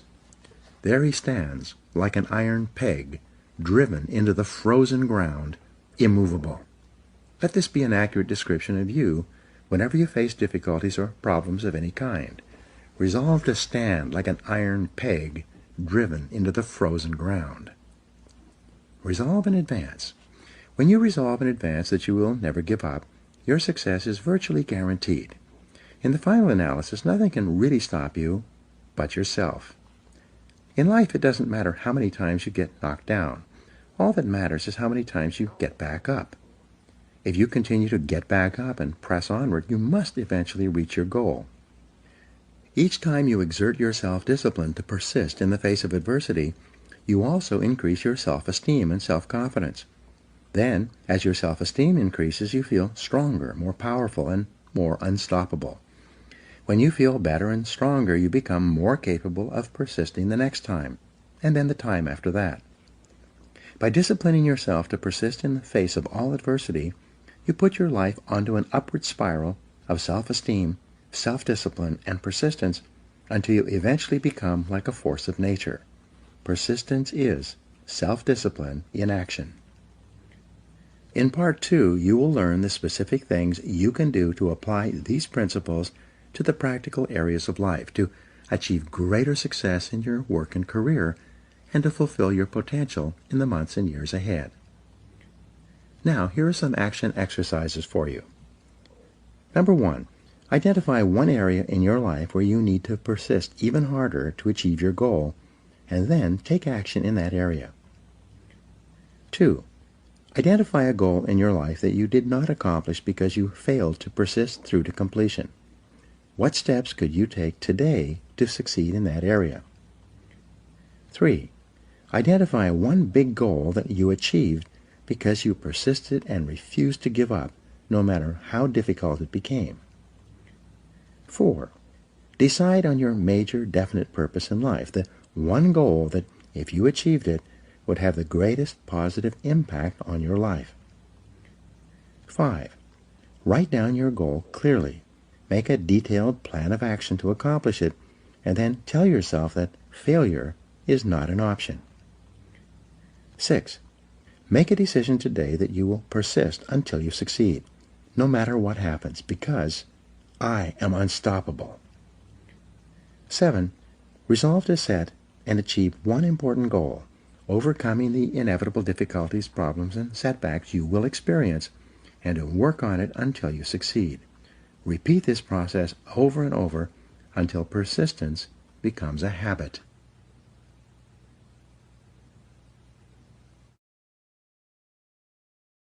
Part 2. Self-discipline in business, sales, and finances. In this part, you will learn how to develop the discipline necessary to join the top 10% of people in your field. You'll learn how to increase your productivity, performance, output, and results. You'll learn how to become one of the most respected and esteemed people in your organization and your industry. Chapter 8. Self-discipline and work. Vince Lombardi said, "Leaders aren't born, they're made. And they're made just like anything else, through hard work. And that's the price we'll have to pay to achieve that goal or any goal." There is perhaps no area of your life where self-discipline has a greater impact on your future than in your work. Yet, if you're like most people, from the time you start in the morning and then continuing throughout the day, you're surrounded by people and events that draw you away from doing the things that are most important. However, it is through doing your most important tasks that you move onward and upward, quickly and dependably in your career. A group of senior executives was asked, "What are the most important qualities that a person would need to be promoted in your company?" Of these executives, 85% agreed that the most important qualities are 1. The ability to set priorities and work on high-value tasks, and 2. The discipline to get the job done quickly and well. It seems that these two qualities are more helpful for career success than anything else a person could do. Diligent, disciplined, focused work will enable you to get consistently and predictably more done, get paid more, and get promoted faster throughout your career than the average person. Separate the relevant from the irrelevant. I've mentioned the Pareto principle, the 80-20 rule, several times in this book, and it applies again here. Fully 80% of the value of what you accomplish will come from 20% of the things you do. Your job, then, is to identify those top 20% of your tasks and then concentrate single-mindedly on doing them quickly and well. Chapter 13 discusses time management in detail, but for now, let's take a look at the flip side of good time management, poor time management. According to Robert Half International, the average employee wastes about 50% of his or her time on non-work-related activities.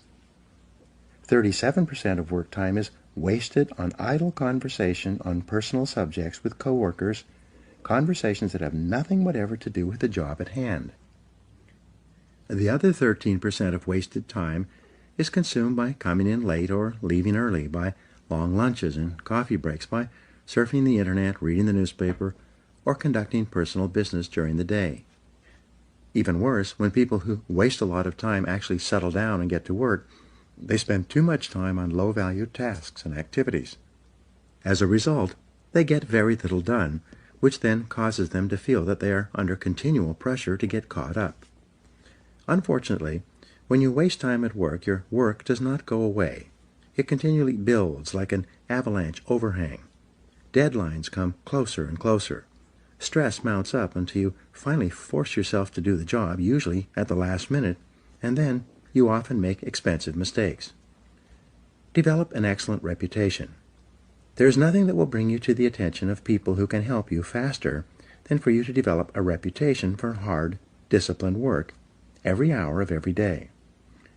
Average employees increase their income at only about 3% per year, which is just about the rate of inflation or cost of living increases. In other words, if you're an average employee, you're not really making any more money from year to year. Rather, you're just keeping up with your expenses. But the top 20% in most fields increase their income anywhere from 10 to 25% per year, which is also compounded year after year. The top 20% of people at work earn 80% of the money. The bottom 80% of employees have no choice but to share the 20% of the money that is left over. They must scramble for the crumbs that fall off the tables of the highly productive people in their fields. You can double your income. When I say to people in my seminars that you should set a goal to double your income in the months and years ahead, people react in different ways. Often at the break, someone will come up to me and say, "You don't understand my company. There's no way that I could double my income at my current company. They simply would not pay me that amount of money." Having heard this before, I then ask them the critical question: is there anyone at your company who earns twice as much as you do? The person that I'm talking to will always agree that, yes, there are people in my company who earn 2 or 3 times as much as I do. I then make the key point. So your company is quite willing to pay some people twice as much as they pay you. They're just not willing to pay you twice as much. Why is that? Then suddenly the light goes on. The individual realizes that it is not the company that is not willing to pay the money. It is the individual who is not contributing enough to be worth that additional money. The responsibility is his, not the company's. The law of 3 helps you to prioritize. When we coach entrepreneurs, executives, and business owners, we take them through an exercise that is designed to help them double their productivity, performance, and output within 12 months, sometimes even within 30 days. It's simple. Here's how it works. First, make a list of all the things that you do in a week or a month from the time you start work on Monday morning through to the end of the week. Write down everything, both small and large, including checking your email and returning phone calls.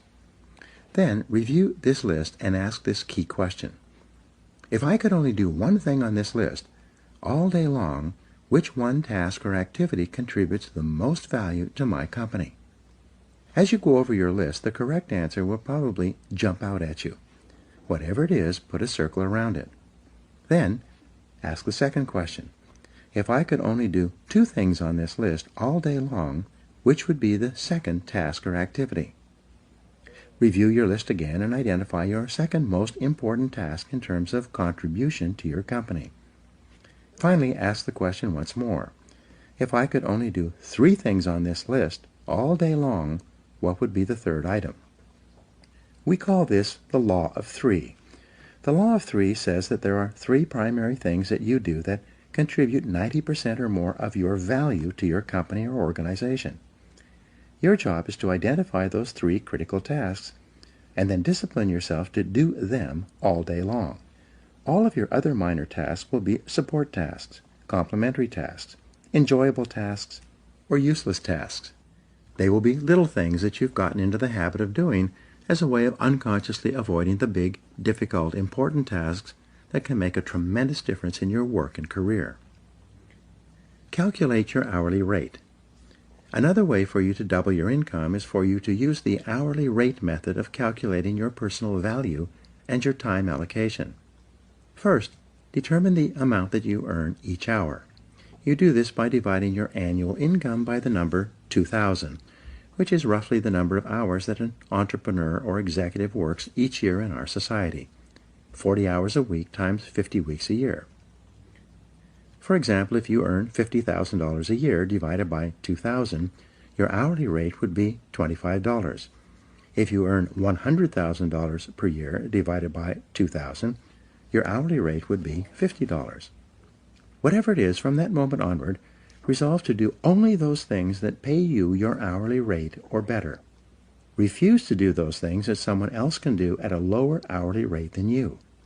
Do not waste your time doing things of low value or no value while your other important tasks are building up. Get on the same page about what work is most important. Once you have made a list of all the results you feel you have been hired to accomplish, and you have determined your 3 most important things that you do to justify your hourly rate, take your list of key activities to your boss and have your boss organize your job based on his or her priorities. You need to do this because you must be sure. Benjamin Trigo, co-founder of the Kepner-Trigo consulting firm and author of The Rational Manager, once said, "The very worst use of time is to do very well what need not be done at all." Yet it is amazing how many people are working hard on tasks that are of little or no value to their bosses. No matter how well you do an unimportant task, it doesn't help you. Even worse, working on low-value tasks keep you from working on the most important things you could be doing. Hard work on the wrong job can actually sabotage your career. The happiest days you will have at work will be when you are working on those tasks that your boss considers to be the most important. The unhappiest days at work will be when you and your boss are at cross purposes and not getting along, primarily because you are not completing the jobs that are most important to him and to his career. Your goal is to be paid more and promoted faster. Your goal is to become one of the most valuable and highest paid people in your field. Your job is first to make yourself valuable and then to make yourself indispensable to your company. This requires first and foremost that you are always working on those tasks your boss considers most important. Work all the time you work. The key to doubling your productivity and output, and eventually your income, is to really work all the time you're at work. Simply put, when you work, work. Don't waste time. Don't delay. Don't chat with coworkers or sit around drinking coffee. Don't read the newspaper or surf the internet. When you come into work in the morning, put your head down and then work all day long. The biggest time wasters in the world of work are other people who want to talk with you, distract you, delay you, and take up the time that you should be spending on high-value tasks. When a time waster approaches you and says, "Do you have a minute to talk?" you reply by saying, "Yes, but not now. Why don't we talk at lunchtime or after work? In the meantime, I have to get this job finished. I have to get back to work." When you tell people that you are under the gun, that you have to get a task finished for your boss, they will usually leave you alone. If you do this often enough, they will develop the habit of leaving you alone and instead find someone else with whom to waste time. Keep yourself motivated and focused by talking to yourself in a positive way. Your mantra from now on should be, back to work, back to work, back to work. Whenever you find yourself slowing down on a major task, begin repeating to yourself those magic words, back to work. Who works hardest? The Secret Survey. Imagine that an outside company is going to do a study of all the people who work in your organization. They're going to give each person a list of all the employees and ask them to rate their fellow employees in terms of who works the hardest, the second hardest, and so on. They're then going to give this list of people, organized from the hardest worker down to the laziest, to your superiors. This list is going to be used to determine who gets paid more and promoted faster than others. Now, imagine that this survey is already being taken, but in secret. The fact is, in any organization, everyone knows who works harder than anyone else. Everyone knows who works less and who does not pull their weight. Everyone knows. It's not a secret at all. Resolve today that if a survey like this were to be taken 1 year from today, you would win the contest. Resolve today that you are going to develop the reputation for being the hardest working person in your business. This will do more to help you than almost anything else. When you are surrounded by time-wasting people and situations, it takes tremendous self-discipline to work all the time you're at work. You must constantly fight against distractions and interruptions so that you can get back to work. The success formula. When I began my career working for a large company, I was the low man on the totem pole. Everyone had been there longer than me and was ahead of me in the company pecking order. Even though I was in my early 30s, I still had no idea how to play the game or what to do to get ahead in the cutthroat corporate competition that existed. Somewhat by accident, I stumbled onto the formula that made me successful. It was very simple. Whenever my boss gave me something to do, I did it immediately. Like a dog chasing after a thrown stick, I would immediately throw myself at the task, complete it, and hurry back to my boss with the finished job. Initially, he would smile and say something like, "I didn't really need it done that quickly, but thank you for getting it done."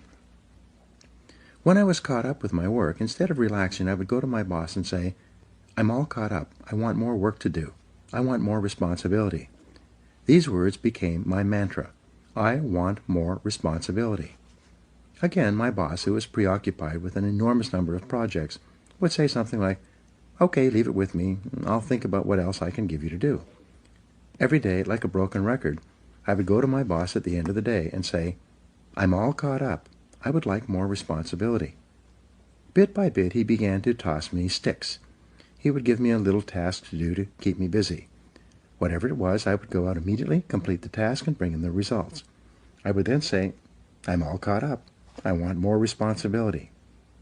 Within 6 months, he began to see me as the go-to guy. Whenever he had something he needed done quickly, he passed by everyone else and gave it to me. He knew that whatever he asked me to do, I would do it quickly. Once, my boss asked me to fly to Reno to begin development work on a property that the company was purchasing. He told me I could go sometime in the next couple of weeks. Instead, I left the next morning. I went straight to the lawyer who was handling the transaction, and then to the engineer who was in charge of the development work. I immediately sensed that something was seriously wrong with this land purchase. I didn't know what it was, but as I went from person to person, asking questions and gathering information. By the end of the day, just a few hours before this $2 million transaction was set to close, and the money would change hands forever, I found that we were about to be sold a piece of land that had no water and was therefore undevelopable. Because of complex laws and limited riparian rights, water rights, the property was a worthless piece of ground that could not be developed within the next 100 years. If we had proceeded with the purchase, we would have lost $2 million. I immediately stopped the transaction, demanded that the lawyer cut me a certified check for the $250,000 deposit that was in his trust account, and flew home to my boss to tell him the story. As you can imagine, my boss was very happy with what I had done. From that day forward, I received more and more responsibilities. Within another year, I was running 3 divisions of the company and had a staff of 42 people in 3 cities. I later learned that my boss paid me more money than anyone else who ever worked for him, and he did so all on the basis of results and profitability. This is why whenever people ask me how to succeed in business by really trying, I give them the same advice. Whatever your boss gives you to do, do it quickly and well. Then go and ask for more responsibility. And when you get it, do the job quickly and well until you get a reputation for being the person who does things fast. This will help you advance in your career more than any other reputation you could develop. Pay the price. Here is a simple 3-part formula for success at work. Come in a little earlier, work a little harder, and stay a little later. This will move you so far ahead of your competitors that they will never catch up. Come into work 1 hour earlier, before anyone else arrives. Use that time to plan and organize your day, and get started on your most important tasks. Make sure that whatever time your boss comes to work, you are always there working before he arrives. Second, work a little harder. Don't waste time. Don't chat with coworkers. Work through lunchtime so that you can get on top and stay on top of your main tasks and responsibilities. Third, work 1 hour later than your coworkers. If they leave at 5 o'clock, you leave at 6. Use that extra time to complete your important tasks and get yourself organized for the following day. When you come in 1 hour earlier, work through lunch, and work 1 hour later, you add 3 full productive hours to your day. Because there are no interruptions when you work during these time periods, you'll actually accomplish 2 or 3 times as much as you would during your other work hours when you're constantly interrupted by other people and telephone calls. In fact, you can double or even triple your productivity, performance, and output by simply adding these 3 hours to your workday. The good news is that by coming in earlier and leaving later, you don't lose anything. You merely avoid the traffic tie-ups and slowdowns that most people suffer through on their ways to and from work. The 40-plus formula. To succeed faster at work, use the 40-plus formula. This formula says that you can tell where you're going to be 5 years from now by looking at the number of hours that you put in today in excess of 40 hours per week. If all you do is put in the regular 40 hours that everyone else puts in, all you will do is survive. Your annual increases will be 3 or 4%. You will have a job, but your income increases will go up at the same rate as everyone else. It is when you begin to put in more than 40 hours that you give yourself an advantage over most of the other people in your company and your business.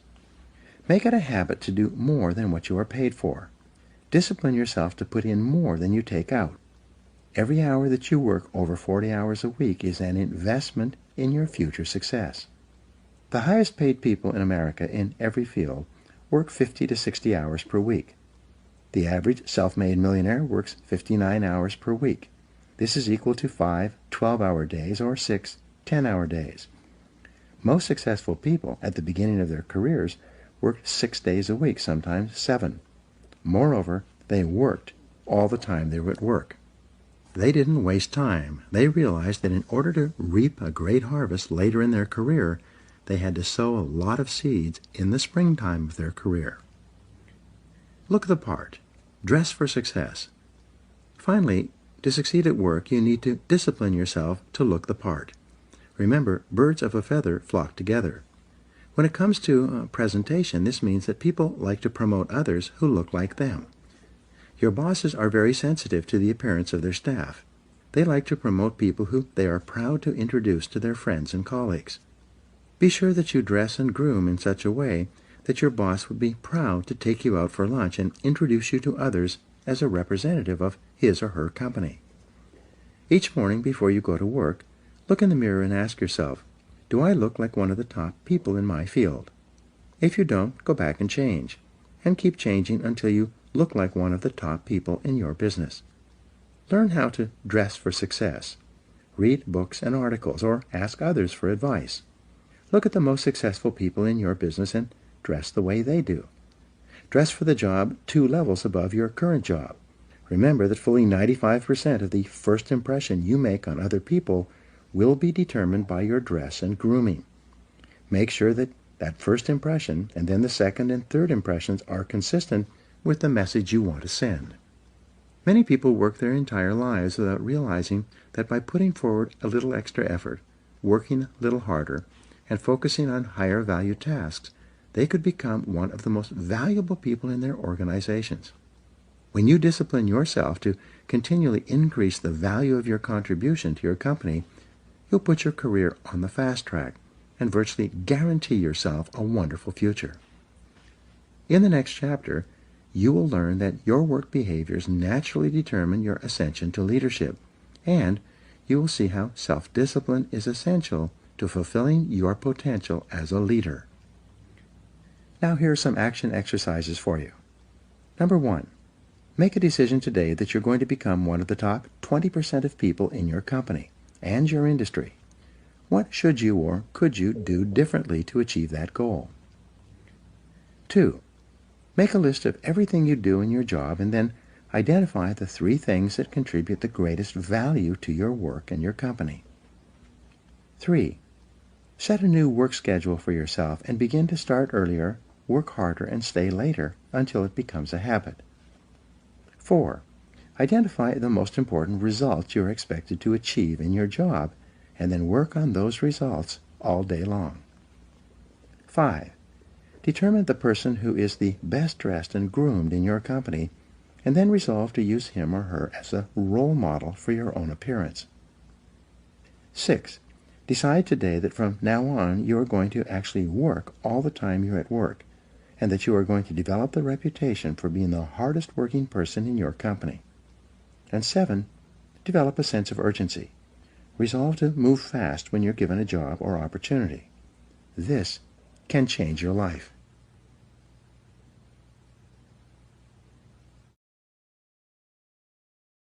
Chapter 9. Self-Discipline and Leadership. Nothing is more harmful to the service than the neglect of discipline, for it is discipline more than numbers that gives one army superiority over another. George Washington. Leadership and self-discipline go hand in hand. It is not possible to imagine an effective leader who lacks self-discipline, willpower, self-control, and self-mastery. The overarching characteristic of a leader is that he is in complete control of himself and every situation. There has seldom been a time in history when leaders were so needed and so much in demand as today. We need leaders at every level of society, both in the profit and non-profit sectors. We need leaders in our families, businesses, places of worship, community organizations, and especially politics. We need men and women who take their responsibilities seriously and are willing to step forward to take command of the situation. Fortunately, leadership is learnable. Leaders are developed, usually self-developed, over time through hard work, experience, and training. As Peter Drucker once said, there may be natural-born leaders, but there are so few of them that they make no difference in the great scheme of things. 4 stages of development. In your career in business, you progress through 4 levels of activity and attainment. First, you start off as an employee with limited knowledge and experience. Then, as you grow, learn, and develop the ability to get results, you evolve upward and become a supervisor, with responsibility for the performance and results of other people. As you continue to move up the scale of supervision, improving your ability to get things done through others from directly overseeing the work of employees, you become a manager, someone who assigns work to people with demonstrated competence in certain areas. Managers have a larger view, and this comes with greater responsibilities. As you move up the scale of management, becoming more knowledgeable and effective and getting more and better results from more and different people, you reach the highest level, that of a leader. At this stage, you are responsible for determining what is to be done rather than how it is to be done.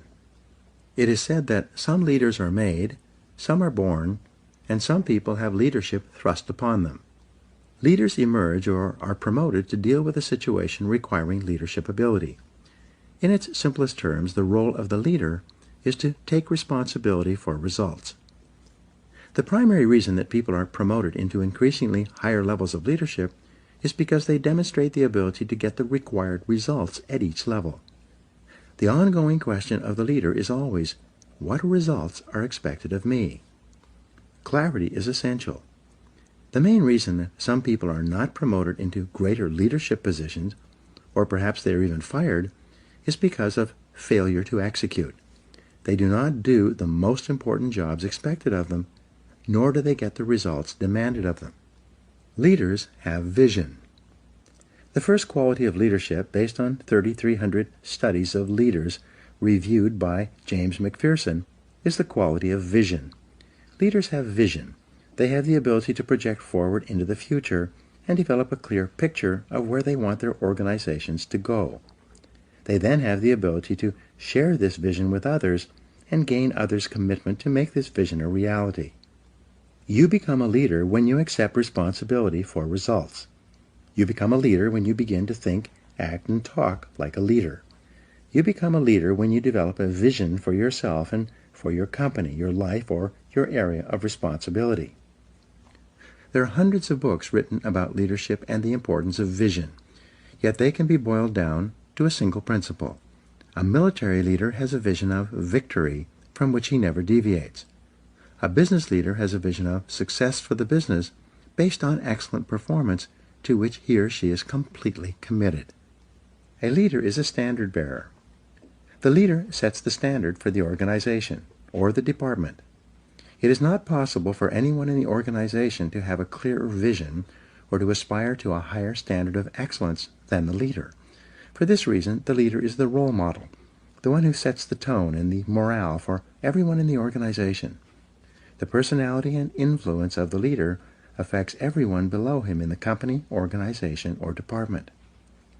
You cannot raise morale in a business. It filters down from the top, from the leader. The behavior of the leader influences and affects the behavior of everyone else. If the leader is positive, confident, and upbeat, everyone in the organization will be influenced by his behavior and will be more confident, positive, and upbeat as well. Walk the talk. When you become a leader, you must discipline yourself to be leader-like. You must walk, talk, and act the part of a leader. You become a different person with different responsibilities than a manager.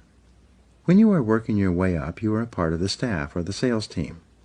When you become a manager, you are part of management. This means that when you are part of the staff, your orientation is upward and sideways. But when you become a leader, your orientation is downward, toward all the people for whom you are responsible. Perhaps the most important behavior of a leader is for you to discipline yourself to be a role model. Imagine that everyone is watching you and patterning everything they do and say based on your behavior. When you become a leader, you no longer have the luxury to let it all hang out. From the time you are promoted into leadership, you have a special responsibility to discipline and control your words and behaviors in such a way so that you bring about the very best possible results for your organization and for other people. Set the standards. The leader sets the standards for the organization's behavior, quality of work, personal organization, time management, and appearance. In excellent organizations, the leader is the person who everyone looks up to and wants to emulate. In most cases, the leader works harder than others in the company. The leader appears to be more committed, more determined, more courageous, more visionary, and more persistent than anyone else. The leader sets a tone that everyone wants to emulate. The leader also sets the standard for how people are treated in the organization.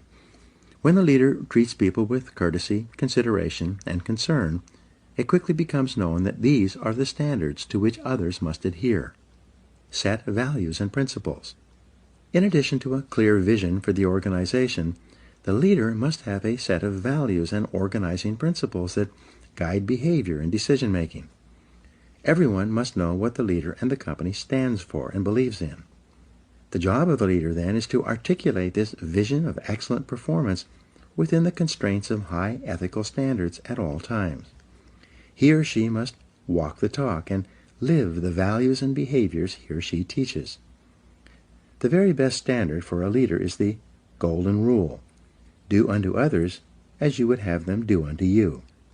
For example, when Jack Welch was the president of General Electric, he encouraged managers to treat each employee as if that employee might be promoted over his head sometime in the future, and he might find himself working under the person who is now working below him.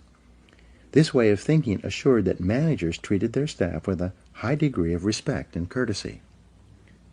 7 principles of leadership. To be an effective leader, there are 7 principles you must incorporate into your leadership behavior and activities. 1. Clarity. This is perhaps your most important responsibility. You must be absolutely clear about who you are and what you stand for. You must be absolutely clear about your vision and where you want to lead your people. You must be absolutely clear about the goals and objectives of the organization and how they are to be achieved. Especially, you must be absolutely clear about the values, mission, and purpose of the organization and what it stands for. Everyone around you and below you must know exactly why they are doing what they do and what their company has been formed to accomplish. 2. Competence. As the leader, you must set a standard of excellent performance for the organization as well as for every person and function in the company. Your goal must be for your company to be as good or better than your very best competitor. You must be continually seeking ways to improve the quality of your product and services to your customers. 3. Commitment. The leader is absolutely committed to the success of the organization and believes completely that this organization is the best in the business or will be the best in the future. This passionate commitment to the organization and to success and achievement motivates and inspires people to do their best work and put their whole hearts into their jobs. 4. Constraints. The job of the leader is to identify the constraints or limiting factors that set the speed at which the company achieves its most important goals of revenue and profitability. The leader then allocates people and resources to alleviate those constraints and remove the obstacles so it can perform as one of the best in the business. 5. Creativity. The leader is open to new ideas of all kinds and from all sources. The leader is continually encouraging people to find faster, better, cheaper, and easier ways to produce excellent products and services and to take better care of customers. Number 5, continuous learning. The leader is personally committed to reading, listening, and upgrading his or her personal knowledge and skills as an executive. The leader should attend additional seminars and courses to improve his or her skills and abilities. At the same time, the leader encourages everyone in the organization to learn and grow as a normal and natural part of business life. The leader provides time and resources for training and development. The leader knows that the best companies have the best trained people. The second best companies have the second best trained people, and the third best companies have the least trained people and are on their way out of business. Number 7 is consistency. The leader has the self-discipline to be consistent, dependable, reliable, calm, and predictable in all situations. One of the great comforts of business life is for an employee to know that the leader is completely consistent and reliable. An effective leader does not change from day to day. The leader is not blown in the wind by each new situation or problem or emergency that arises. Instead, the leader is calm, positive, and confident, especially under pressure. The inevitable crisis. The only thing that is inevitable in the life of the leader is the crisis. When you rise to a position of leadership, you will experience crises repeatedly, crises that are unpredictable, unbidden, and often capable of seriously damaging the organization. It is in the crisis that the leader demonstrates his competence. In times of crisis, the leader becomes calm, cool, objective, and completely in control. The leader asks questions and gathers information.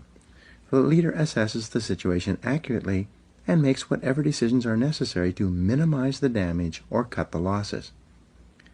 Great leaders discipline themselves to keep their fears and misgivings private. They do not share their concerns with their staffs, knowing that this can cause confusion and loss of morale. Instead, the leader asks a lot of questions, probes deeply into situations so that he or she understands them thoroughly, and keeps his or her feelings private. As far as the members of the organization are concerned, the leader is always calm, positive, relaxed, and in complete control, no matter what is happening. Self-control and leadership. There's a direct relationship between your ability to discipline yourself and your behaviors and your readiness to lead. It is only when you prove to others that you are in complete control of yourself that they develop the confidence to put you in a leadership position and keep you there. The leader realizes that everything he says to or about another person is magnified. The leader therefore praises and encourages people, both in their presence and when they are not around. He never says anything negative that could be misinterpreted or that could demotivate or offend another person. If he has problems with someone, he addresses them privately, out of sight and earshot of anyone else. Leadership qualities. Leaders discipline themselves to plan, prepare, organize, and check every detail. They take nothing for granted. They ask questions to ensure that they have a complete understanding of a situation, problem, or difficulty. Great leaders act as if they own the entire company. They accept a high level of personal responsibility. The leader never complains, makes excuses, or blames others for problems. Leaders are intensely action-oriented. They gather information carefully and they make the decisions that are necessary. They set measures and standards and hold others to them. They insist that the job be done quickly and well. Leaders rise to the top. Leaders rise to the top of an organization as cream rises in milk. When you accept complete responsibility for getting results, concentrate single-mindedly on completing your most important tasks, continually upgrade your knowledge and skills as well as your ability to contribute value to your company, and treat other people with kindness and consideration, you will emerge as a natural leader. As you demonstrate your ability to make an increasingly valuable contribution to your organization, people above, below, and on both sides of you will want you to be promoted into leadership and will support you when you reach that position. One of your primary aims in life is to walk, talk, act, speak, and treat others as a leader would. Eventually, your position will be equal to your performance. In the next chapter, you will learn how to develop and practice the disciplines necessary to be more successful in your business life and activities. Now here are 7 action exercises that come from this chapter. 1. Ask yourself, what results are expected of me? And then, concentrate single-mindedly on getting those results every day.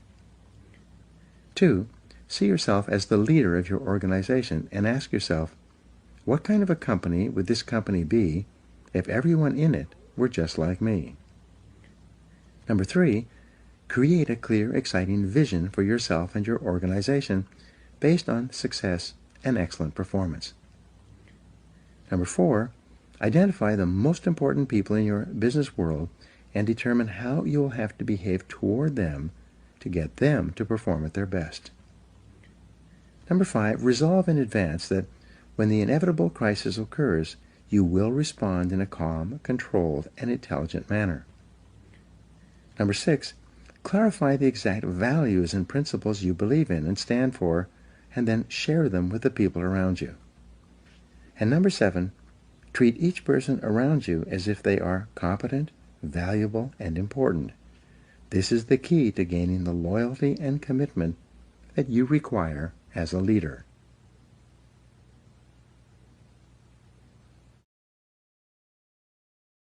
Chapter 10. Self-Discipline and Business. John Viney wrote, "The quality of self-denial in the pursuit of a longer-term goal, and indeed, the willpower to maintain that level of self-denial, is an excellent training for the boardroom." Most people will work in or for a business or own a business in the course of their lifetimes. The achievement of business success demands high levels of discipline from you in every area of business activity, both large or small. Without self-discipline and self-control in business, no success is possible. There's no area of activity that demands more self-discipline than starting and operating a successful business in our current economy. The first law of economics is scarcity. As a rule, there is never enough of anything for everyone who wants it. Specifically, there are never enough customers for you to sell everything you want to sell. There are never enough sales revenues to help you achieve all your financial goals. There are never sufficient profits to enable you to expand as much as you want. Especially, there are never enough good people to work with and for you to help you achieve your business goals. The law of competition. If the first law of economics is scarcity, then the first law of business is competition. It requires tremendous focus and discipline to do the things necessary to attract the scarce money of customers toward purchasing your product or service. To not only survive but also thrive, you must compete continually against all other uses of the same amount of money that you want to charge for what you sell. The first discipline of business success is that you offer a product or service that people want, need, and will pay for at a price they will accept, a price that is competitive with every other business that wants the same customer dollar. You must be completely honest with your product-service mix to ensure that it is well suited to the current market. This is an area where false assumptions or incorrect conclusions can lead to business failure. This answer is continually changing as competition and customer tastes also change. The customer is always right. Every week I speak to business people who are unhappy with their levels of sales and profitability. They insist that their product or service is excellent and that people should be buying from them in a much larger quantity. In each case, I have to gently point out to them that the only proof that their product or service is truly attractive or valuable is that people buy it willingly and then buy it again and tell their friends to buy it as well. According to the experts, fully 70% of your business decisions will turn out to be wrong in the fullness of time. This is the average. When you're a new business person or starting a new business, you'll be wrong even more often than this. It's not unusual for an entrepreneur to be wrong 90% of the time in the beginning of his or her career. It requires tremendous self-discipline and character to face the possibility that you could be wrong in your most cherished assumptions and beliefs. Nonetheless, this discipline is essential if you're going to minimize your mistakes, cut your losses, and redirect your resources toward offering customers more of the things that they really want, need, and are willing to pay for. All business investment and business startups require a high level of optimism. You must believe in the future possibilities of your business along with your new products and services. You must have so much confidence in their marketability that you're willing to undertake financial risk and invest many hours, weeks, and even years to achieve your business goals, and you must do all of this with no real guarantee of success. At the same time, you need discipline to curb your confidence, to remain objective and realistic. Overconfidence in business can lead to business mistakes, financial losses, and even bankruptcy. You must be better. Because of the aggressive and determined nature of your competition, in order to simply survive, you must discipline yourself to be equal to or better than your competitors. After all, your competitors get out of bed every morning thinking about how they can put you out of business. They want to take away your customers and your sales. They want to get your profits. They want as much of your business as they can possibly get. To increase your probabilities of success against such competition, you must make every effort to outthink them. When you start a business or a new venture within a business, you require the discipline to do your homework thoroughly in advance. You create a complete business plan before you start operations, and you continue to update it and revise it every year thereafter. The discipline of advanced planning can spell the difference between success and failure. Challenge your assumptions. Most business ideas do not work, at least in their original form. As Peter Drucker said, errant assumptions lie at the root of every failure. A major reason for business failure is that the business owner or executive relies on assumptions that are not tested. They assume that the product or service is excellent in comparison with others. They assume that they can sell a sufficient number of those products or services and do so at a profit. They further assume that those profits will be substantial enough to make this investment of time and money more attractive than any other use of the same amount of time or funds. All of these assumptions must be tested carefully before any irrevocable commitment is made. According to the Kauffman Foundation on Entrepreneurship, 95% of entrepreneurs and small business owners in America earn less than $50,000 per year. Why is this? It's not because they lack the energy, intelligence, or ability to earn more. The very fact that a person has the courage and resourcefulness to start a new business means that he or she has above average levels of natural talent. The reason why so many entrepreneurs underachieve and fail is because they lack discipline. They lack the discipline to carefully study every aspect of the business before committing to it. They lack the discipline to test their assumptions rather than jumping to conclusions and hoping for the best.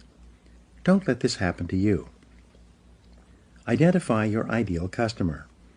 You need discipline to identify and determine your ideal customer, the exact person who can and will buy your product or service in sufficient quantities and at the price you need to charge in order to justify going into this area of business in the first place. You need the discipline, based on trial, error, and persistence, to develop a marketing plan that generates a steady and predictable stream of new leads for your business. To market effectively, you must be clear about your competitive advantage and your unique selling proposition. What is it about your product or service that makes it superior and more valuable for a customer than any other similar product or service being offered today? You need the discipline to develop a complete sales system from beginning to end that converts qualified leads into solid customers. It's amazing how many businesses just assume that the product or service will sell itself, whether they have a superior sales system or not. Know your true costs. You need the discipline to determine accurate costs and the proper pricing of your products and services. Walmart has become the biggest retailer in history largely because of its expertise in this area. It's amazing how many businesses are selling products and services at a loss because they've never accurately totaled all the costs of bringing that product or service to market in the first place. You've heard the old saying, we lose money on every item we sell, but we try to make it up on the volume. Obviously, that's not possible. You need a quality control system in order to ensure that every product or service that you sell is of such high quality that your customers are so satisfied that they happily buy from you again and tell their friends. You need the discipline to develop a customer service policy, one in which you treat your customers so well that they become loyal to you and choose you over any of your competitors. The purpose of a business is to please your customers. What is the purpose of a business? The purpose of a business is to create and keep a customer in a cost-effective manner. Profits are not the purpose of a business. Profits are the result of creating and keeping a sufficient number of customers who yield a sufficient number of profits after all costs. What is the key measure of business success? The answer is customer satisfaction. Every effort and activity of your business must be aimed at satisfying customers in a manner that is better than any other competitor. What is the measure of customer satisfaction? The answer is repeat business. It is only when customers buy from you again that you demonstrate that you have fulfilled the promise you made to them when you got them to purchase the first time. A resale to a satisfied customer requires 1/10 of the time and expense as a sale to a brand new customer. All successful businesses rely on repeat business, which is only possible with high levels of customer satisfaction. This is a real discipline. What is the key to long-term profitability? The answer is recommendations and referrals. The ultimate question that determines the long-term success or failure of your business is, based on your experience with us, would you recommend us to others? You can only survive and thrive when the majority of your customers are so happy with your products and services that they will encourage their friends and associates to buy from you as well. Since a referral from a satisfied customer is 15 times easier to sell to than a cold call, which means it only costs 1/15 as much, referral business is the key to your future. You require tremendous focus and discipline to develop and maintain customer service policies that cause people to buy from you, then buy again, and recommend you to their friends. Set high standards. You require the discipline to set standards of excellent performance in every area of your business and then to continually strive to get even better. You need to practice the CANI formula, which stands for continuous and never-ending improvement.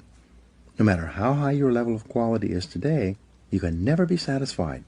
You must be continually raising the bar on yourself and on everyone within your area of responsibility. You require the self-discipline to work long, hard hours for many months and even years to get to the top of your business.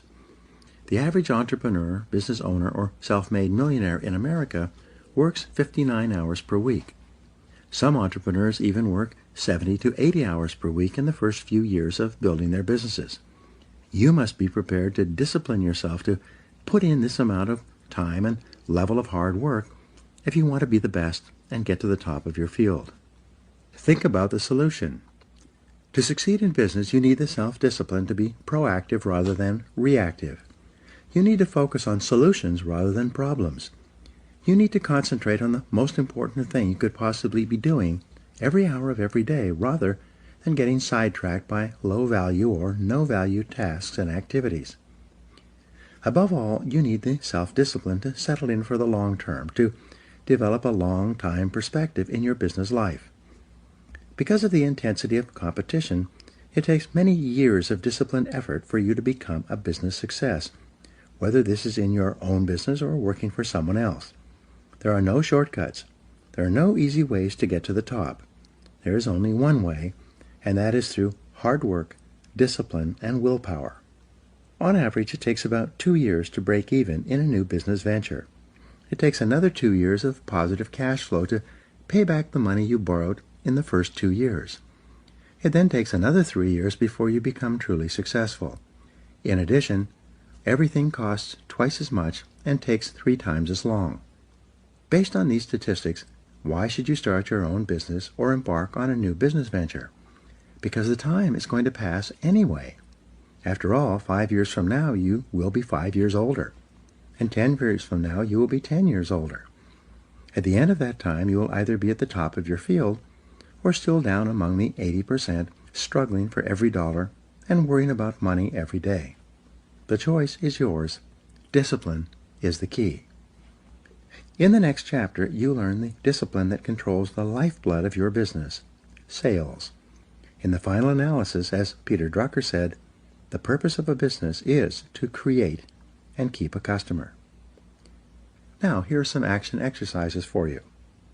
Number 1, stand back and look at every area of your business as if you were an outside consultant. What changes would you recommend? 2, imagine you were starting your business over again today. Are there any products or services that you would not bring to the current market? 3, identify the 20% of your products and services that account for 80% of your sales and profits. How could you sell more of them? 4, project forward 1, 2, and 5 years in your business. What are the trends? What will your customers be buying in the future? 5, list 3 ways you could improve your customer service to ensure that customers buy from you again and tell their friends.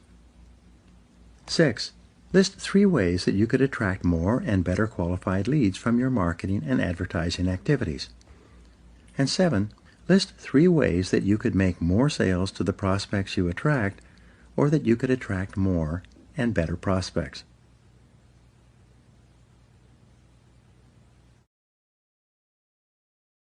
Chapter 11, Self-Discipline and Sales.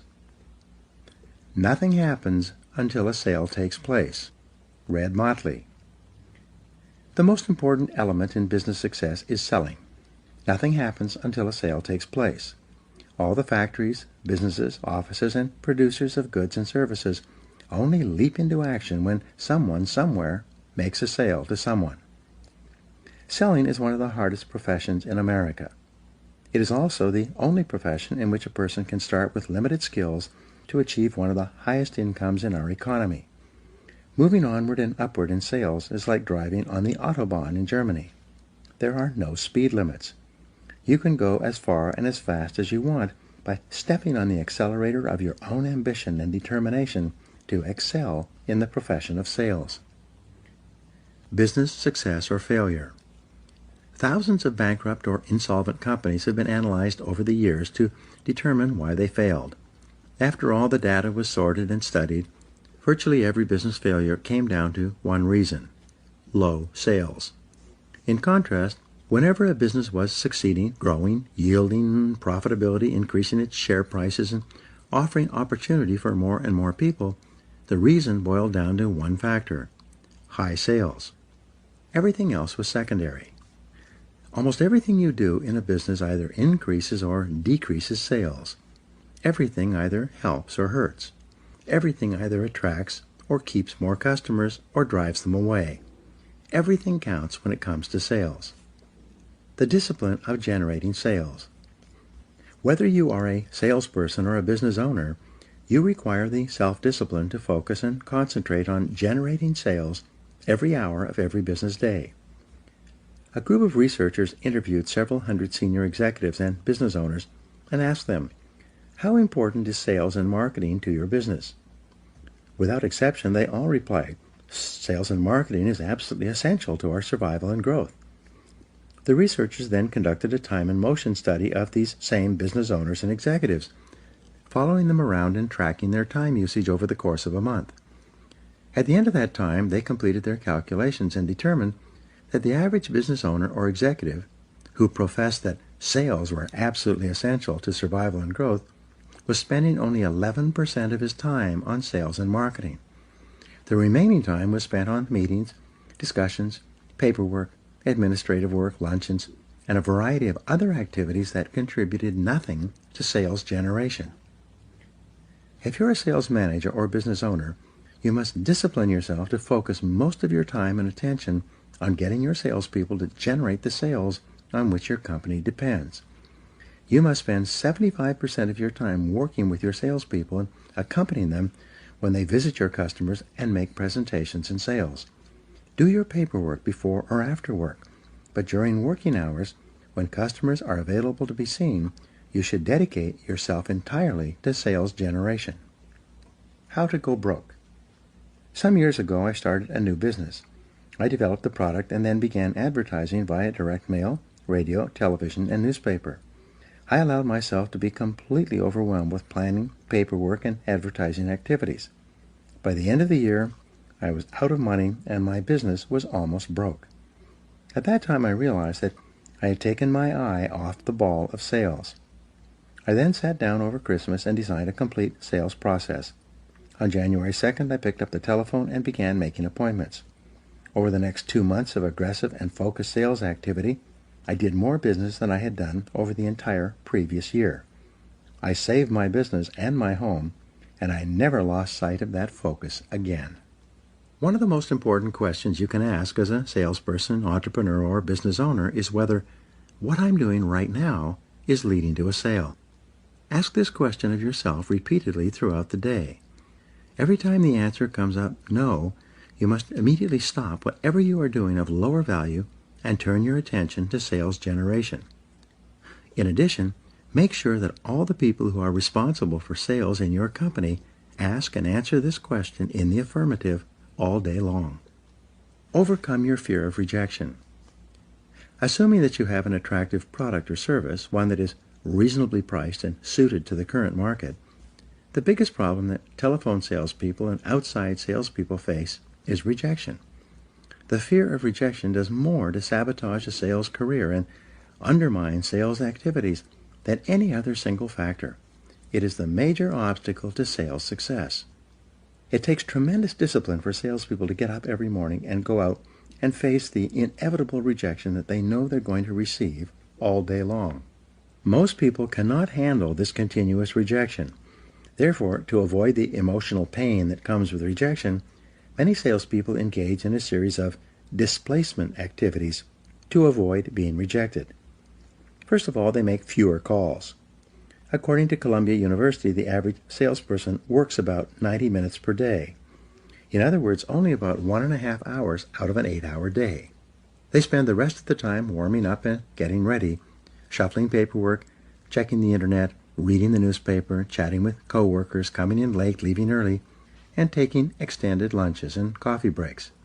As a result, by the end of the day, on average, the salesperson has worked only 90 minutes. Increase face time with customers and prospects. When is a salesperson actually working? The salesperson is only working when he or she is ear-to-ear on the phone or face-to-face with someone who can and will buy within a reasonable period of time. The rule for sales success can be contained in 6 words. Spend more time with better prospects. There's no other way to generate a high, consistent, and predictable level of sales results. Because of the fear of rejection, however, salespeople procrastinate and delay throughout the sales day, doing everything possible to avoid getting face-to-face with people who can say no. The key to sales success, as I learned as a young salesman, is to realize that rejection is not personal. Prospective customers always say things like, "No, I'm not interested," or variations of, "I don't want it, I don't need it, I can't use it, I can't afford it, I'm not in the market right now," or "I'm happy with my existing supplier." The professional salesperson realizes